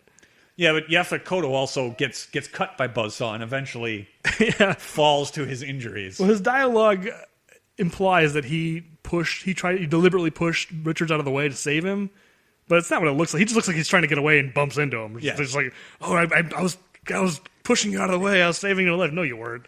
It was just an accident. Or if you were, it was just Paul Abdul didn't do the choreography on that stunt, and it was very poorly choreographed. And he also says, like, make sure you win or whatever. I don't want to be the only asshole in heaven. What does that mean? I want to deconstruct that. Does he mean that Richards is the people that he killed are going to go to heaven, and so therefore there will be more assholes in heaven? Or does he want Richards to die because I think maybe he wants Richards to die and he wants his buddy up there. It's one or the other, because it does the logic of that sentence makes no sense. So Ben Richards cuts Buzzsaw in half. It's interesting because the crowd is not into when Richards kills the Stalkers, they're really upset. And then when he refuses to kill Dynamo, they're really upset. Yes, they are not. I'm not, as you said, I'm not sure if they're well trained or poorly trained. They don't know what they want. They don't know what they want. But you know what? Maybe that's exactly what a real crowd would be like. They don't really know what they want. It's the most fickle crowd you've ever seen. Just like, they, 1 minute they want this thing, the other. So what we're eventually going to get to here is after these, Dynamo's out. I know we will get another crowd shot on the outside, and that's when somebody wants odds on Richards, and they put up. I have it in my notes here now. I flipped over to 100-1. So you tell me how you're going to put up 100-1 odds. It's never been done before. You've just been established. Killian's established that a stalker eventually had to die. Right. He's now not killed, not one, two, with only through being, Maximus the Merciful, only because he showed mercy on Dynamo is the only reason he doesn't have 3 kills to his belt, and you're going to put him up at 100-1. I would take whatever credit that I could beg, borrow, and steal and put everything I ever had on Ben Richards at those odds. Maybe they have no intention of paying it out. Maybe it's just a crooked book. That could be. I mean, I think they're just trying to sell how remarkable it is. I mean, just the idea of people betting on Richards at all is they're so astonished. Like, they look at each other like, what do we do? Like, do we take these bets? It's like, yes. And then they're like, yeah, all right. And then they start taking them in. But it's like they don't know what to set the odds. This is so unprecedented. It's never happened before. So we're up to 23 kills. On the body count? Yes. All right, then all the stuff with the codes and the uplink. Yes. Is that now? The long alphanumerics. Amber gets it from the brainy guy, and she's able to remember it. Dynamo foolishly drives his little off-road vehicle up a huge incline. I learned something from the commentary. This is the one thing I learned from the commentary about that. That was a mistake. Oh. There was supposed to be more to that sequence, but the stuntman driving that car actually rolled the car and wrecked it, and they didn't have a replacement car. It's 100% true. So they they just had to use it. Oh, that's fantastic. Because if you look at the footage, it's so shakily and bad. The footage they have is really bad. You can't even really tell what's happening. No, because they didn't expect it to happen. They didn't expect the guy to wreck the car. That is fantastic. I'm glad you listened to the commentary. That's the only reason. That's the only fact I gained from it. Is the whole thing was a waste of time otherwise. So we advanced the underground resistance a little bit by getting the code. Not sure how much I care, but the important thing is now, as already referenced, Jim Brown needs to get himself ready. Yeah, yeah. I think he's the most disappointing of all of these guys, because at least the other 3 kind of get to engage with Ben Richards and kind of have a fight with him. Fireball is just he shoots his flamethrower at Richards. Richards throws some barrels. Like Donkey Kong. Oh, you beat me to it. Thank you for bringing that up. The Donkey Kong moment was just fantastic. I saw it in your eyes. I knew I had to cut you off. Yeah. I saw you going for it. You beat me to that one. That is another part of this movie I love, is that it wasn't the inspiration, because Donkey Kong did come out before the Running Man. But I love that Donkey Kong somehow made its way into this movie, whether intentional or not. Well, he has a pile of barrels next to him a la Donkey. That's the part that really makes it seem like Donkey Kong. It's not just that he's throwing barrels, it's that he has the pile of barrels. Yes, that they're just sitting there waiting to be thrown down at Mario. Donkey Kong's barrel stash there. Yes. But yeah, and then like they lose him. They lose Fireball. Amber wanders into a locker room and finds the bodies. The bodies that still... why are the bodies still there? I mean, if this is like the damning evidence, why would it still be there? But more importantly, why are their name tags still on there? They could just be some charred remains of anybody, but the name tags are still on there. Yeah. They may as well have a sign outside that locker room that says evidence or something. Evidence, right, exactly. With a big glowing sign. Here's the key crucial piece of information that could undermine this show's credibility, and it's sitting right here. I mean, I guess it's to imply that was where the contestants thought they had to go. Like, if you get to this locker room or something, like, I don't even know what the logic behind that is. Like, okay, so and so escapes, and then what? The government rounds them up and takes them back into this zone and puts them in the locker room, or did they all happen to? I think it probably happened off camera, and it just you never saw. But they had to show that somebody could actually win the game, so they faked it with those guys. I don't know. Yeah, but I'm saying, why a locker room? What are the bodies doing in a locker room? It'd be one thing if it was like a morgue or some place, or buried, or just a place where it would make sense that a government would want to hide a body. Yes. But like the fact that they're all three of them in that locker room implies they died there and they just left the bodies there. But they weren't. I assume they weren't all contestants all at the same time. No, so whoever died first in there, then the second guy goes in and is like, oh, there's a body in here. This is where I'm supposed to go. The way I took it is that they played the game the same way with Richards, where they had two other kind of lesser interesting criminals. So I took it that all three of them were in there. There was a headliner, and then there were like two backup dancers for the Paula Abdul. See, I get the sense that having multiple contestants at once is unusual because of the way earlier when Killian's like, we have a surprise, there's two more. It's presented as if it's unusual. I thought it was more that it was a surprise for Richards that he would double-cross them and put in the two guys that he threw himself on the grenade for. Well, also, the reason why I assume they were all separate contestants is when they show the video of them like happily on the beach, like, they're all separate. They're not together as if they all escaped together. So, who knows? But these details don't matter. They're all made up stuff. Like, those videos were mocked up. Yeah. So, and the one thing that we missed, now that I'm thinking back, is we missed the scene where Killian is trying to convince Richards that he should become a stalker and offer him a contract. You're right, we did skip that, and that's the whole he needs to leave enough room for his fist. I was going to say it has another one of my favorite Arnold sound bites, if you will. I hope you leave enough room for my fist, because I'm going to ram it into your stomach. And I think it's break your goddamn spine. Yes. It's really overacted by Arnold, but I love the leave enough room for my fist. It's just great. Yeah. The detail also, like the whole time they were fighting, I guess it was Dynamo, right next to them was a giant TV, like surrounded by lights. And that's that's how Killian talks to him. He's like, hey, Richard. Yes. He's up on a giant screen that you never see. And then suddenly it's, oh, by the way, there was a huge screen there. For the last 5 minutes during this fight, there was a screen right there. You just didn't get to see it. I missed, and yeah, we're going fast, and we don't want to go too far over like last time. Just like for the listener, I don't know how long episode 1 is going to be, but we went 3 hours, and I don't know about you, but I was exhausted by the end. So we're trying to kind of keep on our pace up this time. So if we're going fast, we are skipping some stuff because I did miss 2 puns. Oh, what happened to Buzzsaw? He had to split.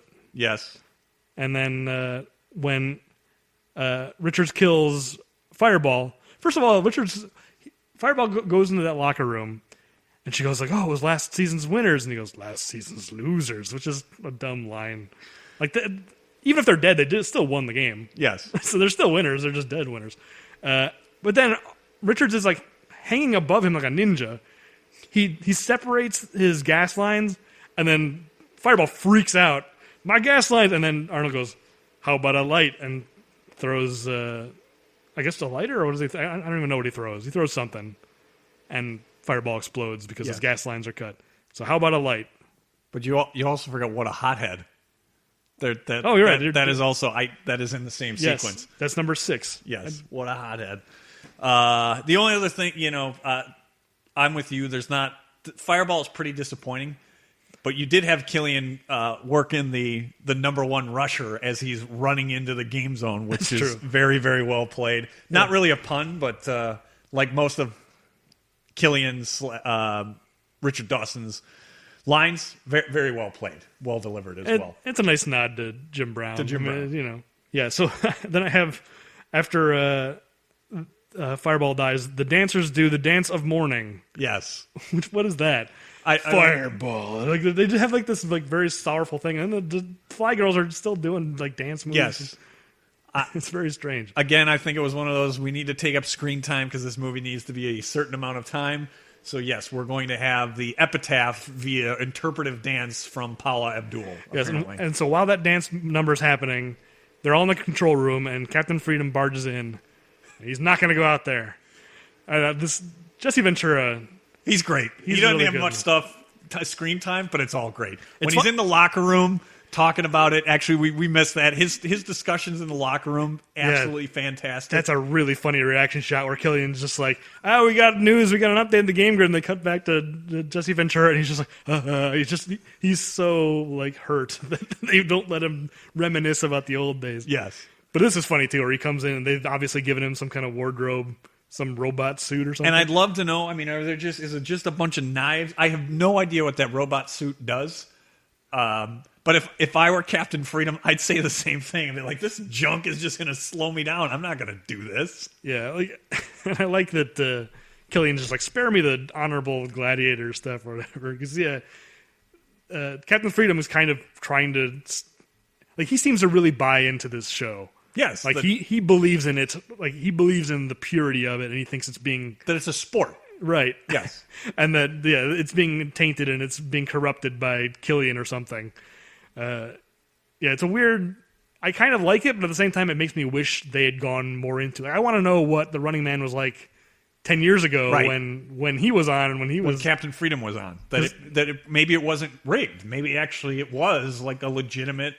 Well, it makes me think it started out American Gladiators and kind of evolved into a... devolved, but yes, Well, sure. it kind of got more... It needed to... The ratings became stagnant, whatever, so you needed to up the stakes. That very well could have been, yeah. Yeah. And it certainly... If it wasn't an inspiration, it had to be an inspiration for American Gladiators. The concept of the Running Man. Yeah, and I think American Gladiators went on the air like the next year or something. It was very close, so I wouldn't doubt it at all. So what we get is Captain Freedom refuses to belittle himself by participating, but that's okay because they do have the modern marvels of technology, and we can still get, of course, Governor versus Governor, which is some of the reason why I wanted to do this movie next, because I enjoy the, whether it's irony or whatever, that you have two future governors grappling in a steel cage with spikes that they can be impaled upon. And I think maybe modern politics would be more interesting if that's how disputes had to be settled. But it would have to be a CGI, like a fake CGI fight, because, I mean, they don't actually face off in this movie. No, they do not. It's body doubles, which I feel bad for the body double who gets impaled pretending to be Ben Richards. Oh, do I have them? Oh, I better make sure I have them on my count, because that's right. I forgot. Those are two real body counts. And I don't know who the body double was for Amber, but she doesn't make it either. You're right. I have Richard's body double, but not Amber's body double. So my miscounting has been offset. Look at it, it's offset, and you are right where you need to be. I'm so happy. I don't have to worry about it now. The final body count is the same. Yeah. So now we're at 25. So yes, through modern technology, they did have enough foresight to be able to use CGI. I'd like to know who those body doubles were, because the one thing I noticed is during both of them, both Amber and the fake Amber and the fake Ben Richards, all they do to try to fight back is they just smush their hand into Captain Freedom's face. They're clearly not well trained in hand-to-hand combat. No, you'd think the crowd would be suspicious. Because Captain Freedom doesn't come out and do his big intro like all the other guys did. And then they're like, here's some footage. Yes, here's footage of them in the cage. Right. And they don't explain how the two of them got in that cage. And what I was confused is... So what I didn't understand is the cage, is that supposed to be like the final stage? And if so, how did the winners, how would they have ever survived that cage? Because to me, there's no way of coming out of that cage unless somebody's dead. So I'm guessing that it was supposed to be some special edition because of Ben Richards that they introduced this cage. I mean, what happened when they fought Sub-Zero, right? They were enclosed, and then when they killed Sub-Zero, like a door opened and gas forced them out? Isn't that what happened? Yes, I guess so. Yeah, push them along. So I assume, I mean, but my point fake is regardless. that final cage, it would seem to me if there was a winner, there's no way that they could make it out of that cage alive. No, I mean, I assume... Without killing... No, what I'm saying is without killing... right. There's no way to run. Right. There's nowhere to run in that cage. It just exposes the fraud that is the title of that show. Because it's not the Running Man. It's we're going to trap you and you have to fight man. Yes, fight to the death man. Yeah, there's very little running. And that's the thing, I think the biggest difference between this, the little that I know about the original novel, I just read the Wikipedia article, but that's much more about, like, it's open, basically, It's free, kind of like Grand Theft Auto, free roaming. You can run wherever. Yeah, Richards is basically he's being hunted across the country and the stalkers Has are to survive. Right. So it's kind of more along the lines of the Hunger Games, where they just literally will sleep for a bunch of the game, right? But at some point they may push them towards action, but it's over a much more open space than what. Right. Well, the goal is to actually run away, as opposed to clearly, like you said, there's no way to run away without fighting. So it's I mean, whatever. It's a small gripe. The novel is called The Running Man. They're not going to change. This is not very much running at all. No, not at all. And this is where we get the crazy, like I was praising the movie earlier about its attention to detail on the computer screen. Yeah. This is where I was saying the opposite is true. Because Killian's congratulating everybody after they get the fake fight over, saying, "What good season, we're going to get picked up, blah, blah, blah." And on a TV behind him, the credits for the Running Man TV show are rolling. And here are the credits to the TV show The Running Man. So it starts with the thank yous. Thank you, Tim, George, Gary, Paul, Bob, Keith, you, me, us, them. What next? I don't know. Titles. Type M wrong. Make up. Paint your face. Props. Property. Locations. Buy too long here. Locations. Red G blue. Someone was just, I'm going to get this done as fast as possible. I had not noticed that. And that is not an attention to detail. No, RG blue, red G blue. Type M wrong. What are they? That clearly is not thinking about home video down the road. And it's very visible. Like, it's the scene where he's saying congratulations. Look, if you look at the monitor, it's right behind him, and it's like very clear. Yeah, it takes maybe another 5 minutes to come up with plausible titles. Legitimate credits. Like that's a step beyond lazy. Whoever's job that was. I'm always hesitant to criticize because who knows, I'm sure making a movie is very difficult. Come on. That's a layup. Whoever that guy is, or girl, who knows, but I missed a few because there was whatever, it doesn't matter. One of the credits says Do Re Mi. Just nonsense. It's all nonsense.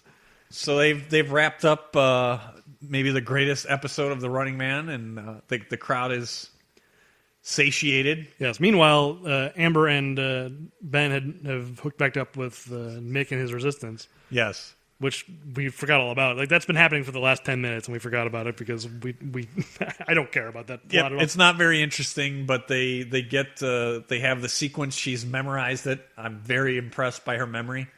Somehow she wasn't smart enough to hide that contraband very well, but she has a fantastic memory. Maybe it's writing those jingles. She has some sort of ability to turn it into a song in her head. I'm not sure how she remembered that alphanumeric code. Well, yeah, I mean, you probably ran into something. She probably had created some kind of mnemonic device using musical notes or something. Maybe. There's a line between her and Mick that I want to say because it's similar to the Heaven line where I kind of want to deconstruct it. Where Mick says something about blah, blah, blah. Like, if we don't do this, Lachlan and Weiss would have died for nothing. And then Amber goes, they didn't die for nothing. I have the code. He just said they didn't die for nothing. So we have to do this so they won't have died for nothing. And she goes, they didn't die. Like, she's agreeing with him, but she's saying it like, no, you're wrong. They didn't. That's exactly what I just said. I thought it was not well-constructed dialogue at all. It's as if this dialogue is written as if none of the characters are listening to each other. I was going to say they are talking to themselves. It's like they're not acting in front of the other people. So anyway, they're going to take this revolutionary crew and storm the gates. Yes, and storming the gates. Now I'll let you get to the body count because it again starts to pick up some steam here. Yeah, it definitely does. Well, first of all, I just want to point out before I get to the body count, when they burst into the studio and the guards fire and they all just duck. Yeah. There's no cover and they just duck and the bullets just go right over them. This movie is just not interested at all in. I mean, realism. It's so happy to be as dumb as it wants to be. It does not care. And I kind of respect it for it. That's what I was saying earlier. Like this movie, it knows what kind of a movie it is. All right, you want to blast through the body count while here? we're not touching that dial? Absolutely. All right, Richard shoots a guy into a tube. So I assume he goes down like completely, like without even the sled. The guy goes into the tube. Amber shoots a guy in the hallway. This is what alerts Dynamo that she's there. So Dynamo wanders out. Dynamo's electrocuted after a struggle. She shoots the ceiling or whatever. Yes, the sprinklers, and somehow he loses his pants somewhere. If you look, I'm pretty sure the preceding scene, his pants are on, but then they're like, oh no, we're going to make him a sexual predator. He's not going to have pants. I'm glad you reminded me because there's no question something was cut. Yes. Some test audiences said, no, you need to pare this back. Because earlier in the movie, I don't know if you noticed, but Dynamo kills Weiss when they're doing the codes. Doesn't kill Amber. They just kind of show him and her kind of struggling. And there's a shot where he's walking towards her, and he's obviously saying something, but the dialogue is 100% been cut out. And then it's like, again, like, why didn't he kill her? It's his job to kill her, and he doesn't. And he's trying to get her back into his car. And then, in that scene at the end, I think they definitely had to tone something way, way back from the way they shot it. But anyway, he's electrocuted. He's 28. Arnold shoots a guard in the middle of the crowd, just shooting into a crowd. He doesn't hit the crowd, luckily, but based on his shooting at the prison earlier, yes, it's dicey. And then another one on the stage, that's 30. Guard shoots a random woman, 31. Arnold avenges her, 32. Arnold's crew gets a kill, not clear who, but one of the no-name guys. Arnold gets one more, and then the final guard. I guess Arnold gets that one too. I wasn't clear enough in my notes. Someone gets 35. Oh, I didn't put Killian. There's no excuse for that. Okay, 36 is the final count. So of course, once they have the uplink, they're going to change the world, and Ben gets back, not in a rerun. The last thing that I have that I really enjoy is Sven. He doesn't get much. Yeah, we haven't talked about Sven at all. Well, you don't have to get much. You really just need the last line, because I love Sven's "I've got to score some steroids" is one of my favorite lines in this movie. I absolutely love it. It cracks me up because I don't know if you've ever seen Metalocalypse, the TV show. I have not. But it's about heavy metal bands. It's an animated show. And one of the characters is from what's the word? Scandinavia. Scandinavia. That's the thing I was trying to say. Norway, Finland, Yes. Sweden. So I forget which country, but it's one of the characters, and the character on the show ends every word with an S. And the way this guy goes, the way Sven says, "I just got to score some steroids." People who know Metalocalypse know what I'm talking about, but he says it exactly like that. It's just... I love that line, and so then that's when there's the confrontation, and Ben gets Killian. But I don't want to move off on Sven yet because we didn't talk about him at all. Okay. Why is he in this movie? He literally does nothing. My favorite moment of his is when he gets Killian kicks Captain Freedom out. He's like, "Get him out of here!" Talking to Sven, and Sven just kind of looks at Captain Freedom like, "Come on, guy. Do we really need to? Yeah, can you please just leave? Can you please just leave?" Well, he's Killian's bodyguard. Yeah, but I feel like he must just be Arnold's friend. Like, yeah, Arnold's I did not look, but I've got to score some steroids. I thought there was probably they were bodybuilders or something together at some point. I probably should have looked it up. I didn't. I just love the line, "I've got to score some steroids." Yeah, it's just really strange. I can't decide if I like it or not. This guy is in the whole movie just standing around there, looking big and tough, and you're going like, "Oh, this guy's going to do something." Sort of like getting to the fireworks factory. Right, he never exactly. actually does anything. They deliberately defy your expectations. It's just like, nope, I'm going to leave. So Sven walks off into the sunset, and Killian hits the spot. I'm not sure if you count that as a pun or not. I'm counting it. He's perfect. hitting a spot. There's a double meaning there. Yes. Yeah. So our final count, we got 36 body count of 36 and 7 puns, all by Arnold. Arnold's hogging all the puns in this one. Nobody else gets puns. Fair enough. And so, for me, you get to the end of this. I'm not really sure what they've accomplished. They have exposed the Running Man as a fraud, and that great. So the Running Man's a fraud, but I don't understand how does that topple the government? I don't really understand how the exposing Killian and the Running Man as a fraud solves the not the iron fist, but the iron hand that the government rules with. I mean, especially when you consider that it seems pretty clear that everyone in this world understands that this is a totalitarian regime. It's not like they're revealing anything. No. Oh, they lied about the massacre. It's like it doesn't seem like the kind of world. Re-education. I mean, people. Right. It seems like it's common knowledge. Yeah, I don't know if anyone would have been surprised to learn that the game official was news. rigged. Yeah. Like, it's what I meant earlier about. They make it seem like Killian is like killing Killian will solve all of this universe's problems. It's like, I mean, I guess maybe they're trying to say like this is the first step, and we're going to keep fighting, but whatever. It doesn't matter. All that matters is Killian's dead, Richards is alive. You don't think about the rest of it. Just don't think about the rest of it, and then you have what really doesn't make any sense to me. You have a character who's been menacing and threatening to this woman, but you have to have when you get to the end. You have to have this very 1980s cliche, they have to kiss. Yeah. It makes no sense. It's the least earned kiss. Oh, absolutely. I mean, it's not been earned at all. Doesn't make any sense, but you know what? It's par for the course. It's part of the formula, so you gotta the computation once you've gone through the formula has to have the correct end result. It's almost like they went, well, we don't need to justify it in the script. All we need to do is put like a song, like a love song underneath it, an 80s that's the cheesiest. Again, the movie is not even trying to not feel 80s. That song this movie ends with, it sounds like it came out of the Transformers movie from the 80s. Like yes. That kind of animated, like yes. rock ballad, like weird synth rock thing.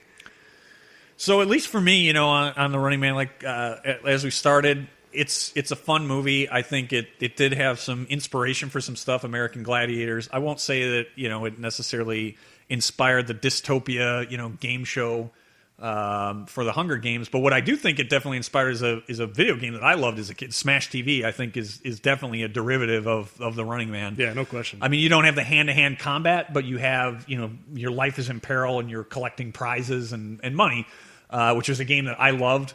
And so that's probably maybe the reason why then when I saw The Running Man as a kid, because I played the game first, why I probably loved The Running Man.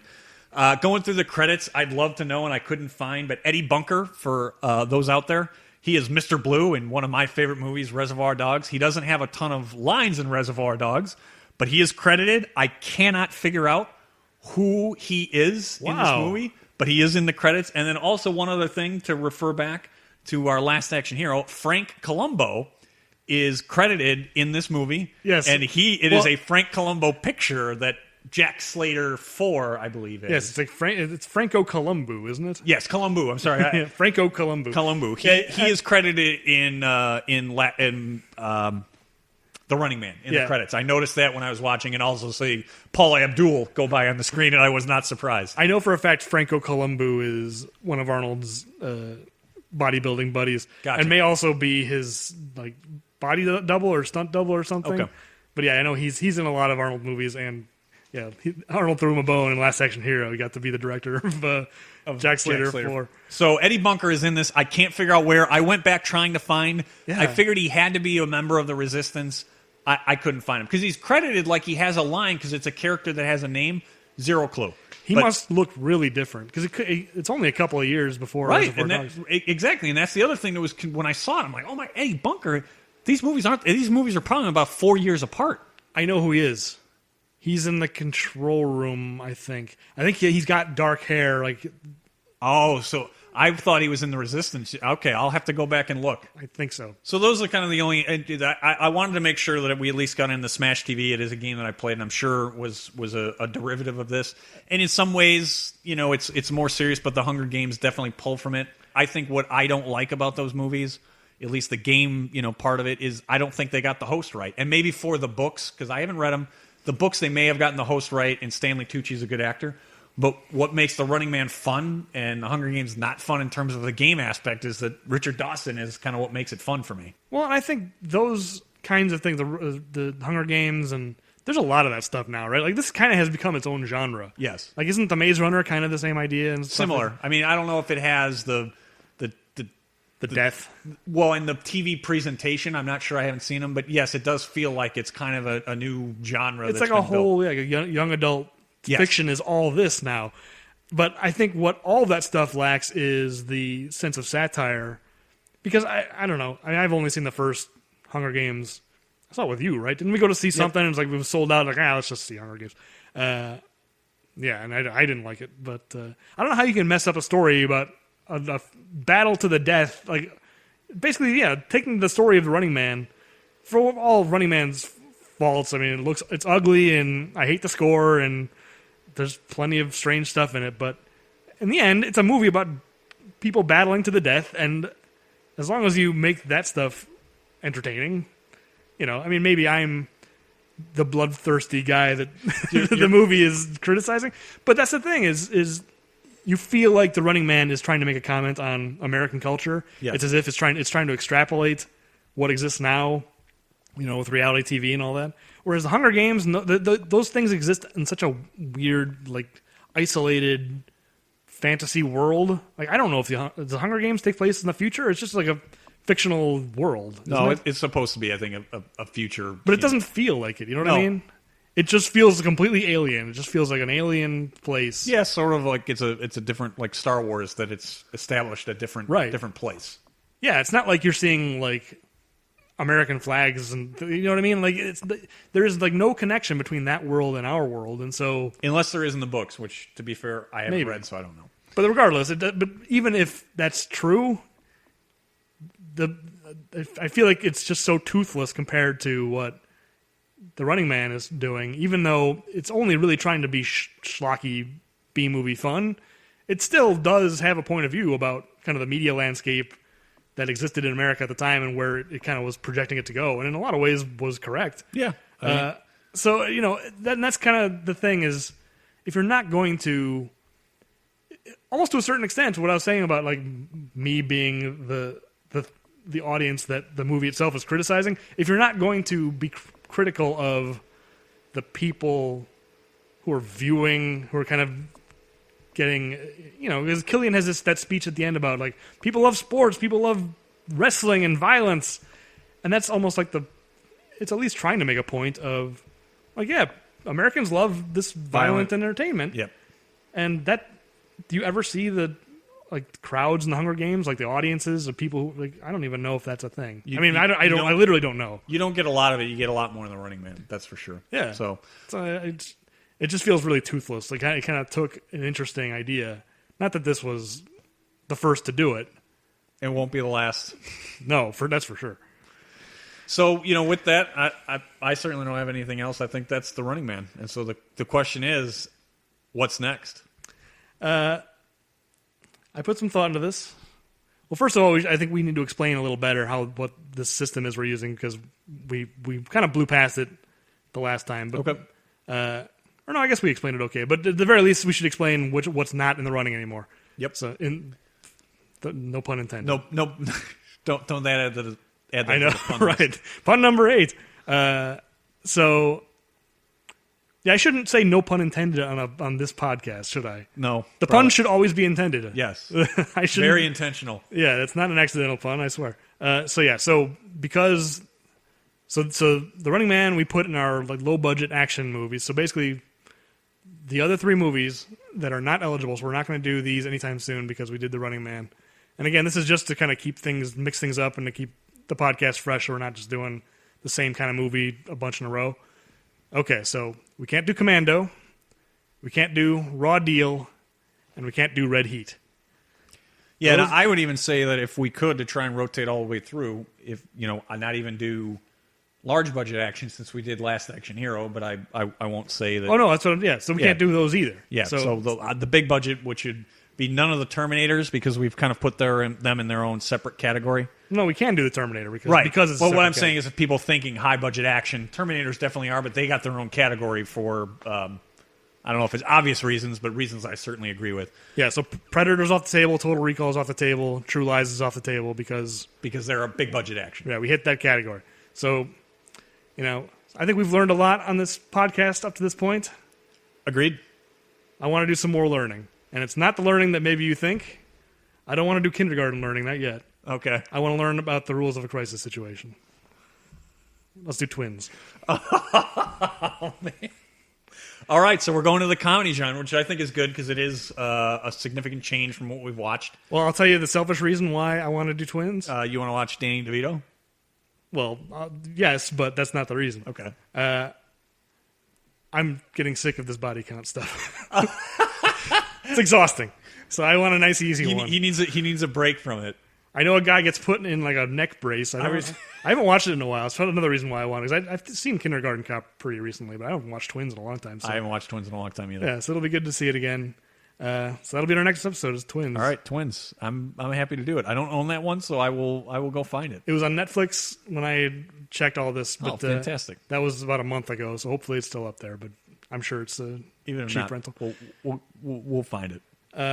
Yeah, so that'll be our next episode. Tune in then. We're getting pretty close. I think we should set a date we start putting these up because it's still September right now. It's actually the night of the blood moon or whatever. Yes. We got it. Once we're done, I'm going to step outside with you when you leave and see if I can see the the redness. But yeah, we got to figure out when these are going to go up, just so that and what our schedule is going to be. Because right now we don't know. We'll figure that out soon, and I'm sure. Yep, it'll be on our website and on our Twitter and all that. But yeah, check those out. What's our Twitter? I forgot last time too. Bad Pun Podcast is our Twitter. Yep. And then bpamg.com is our website. So check those out.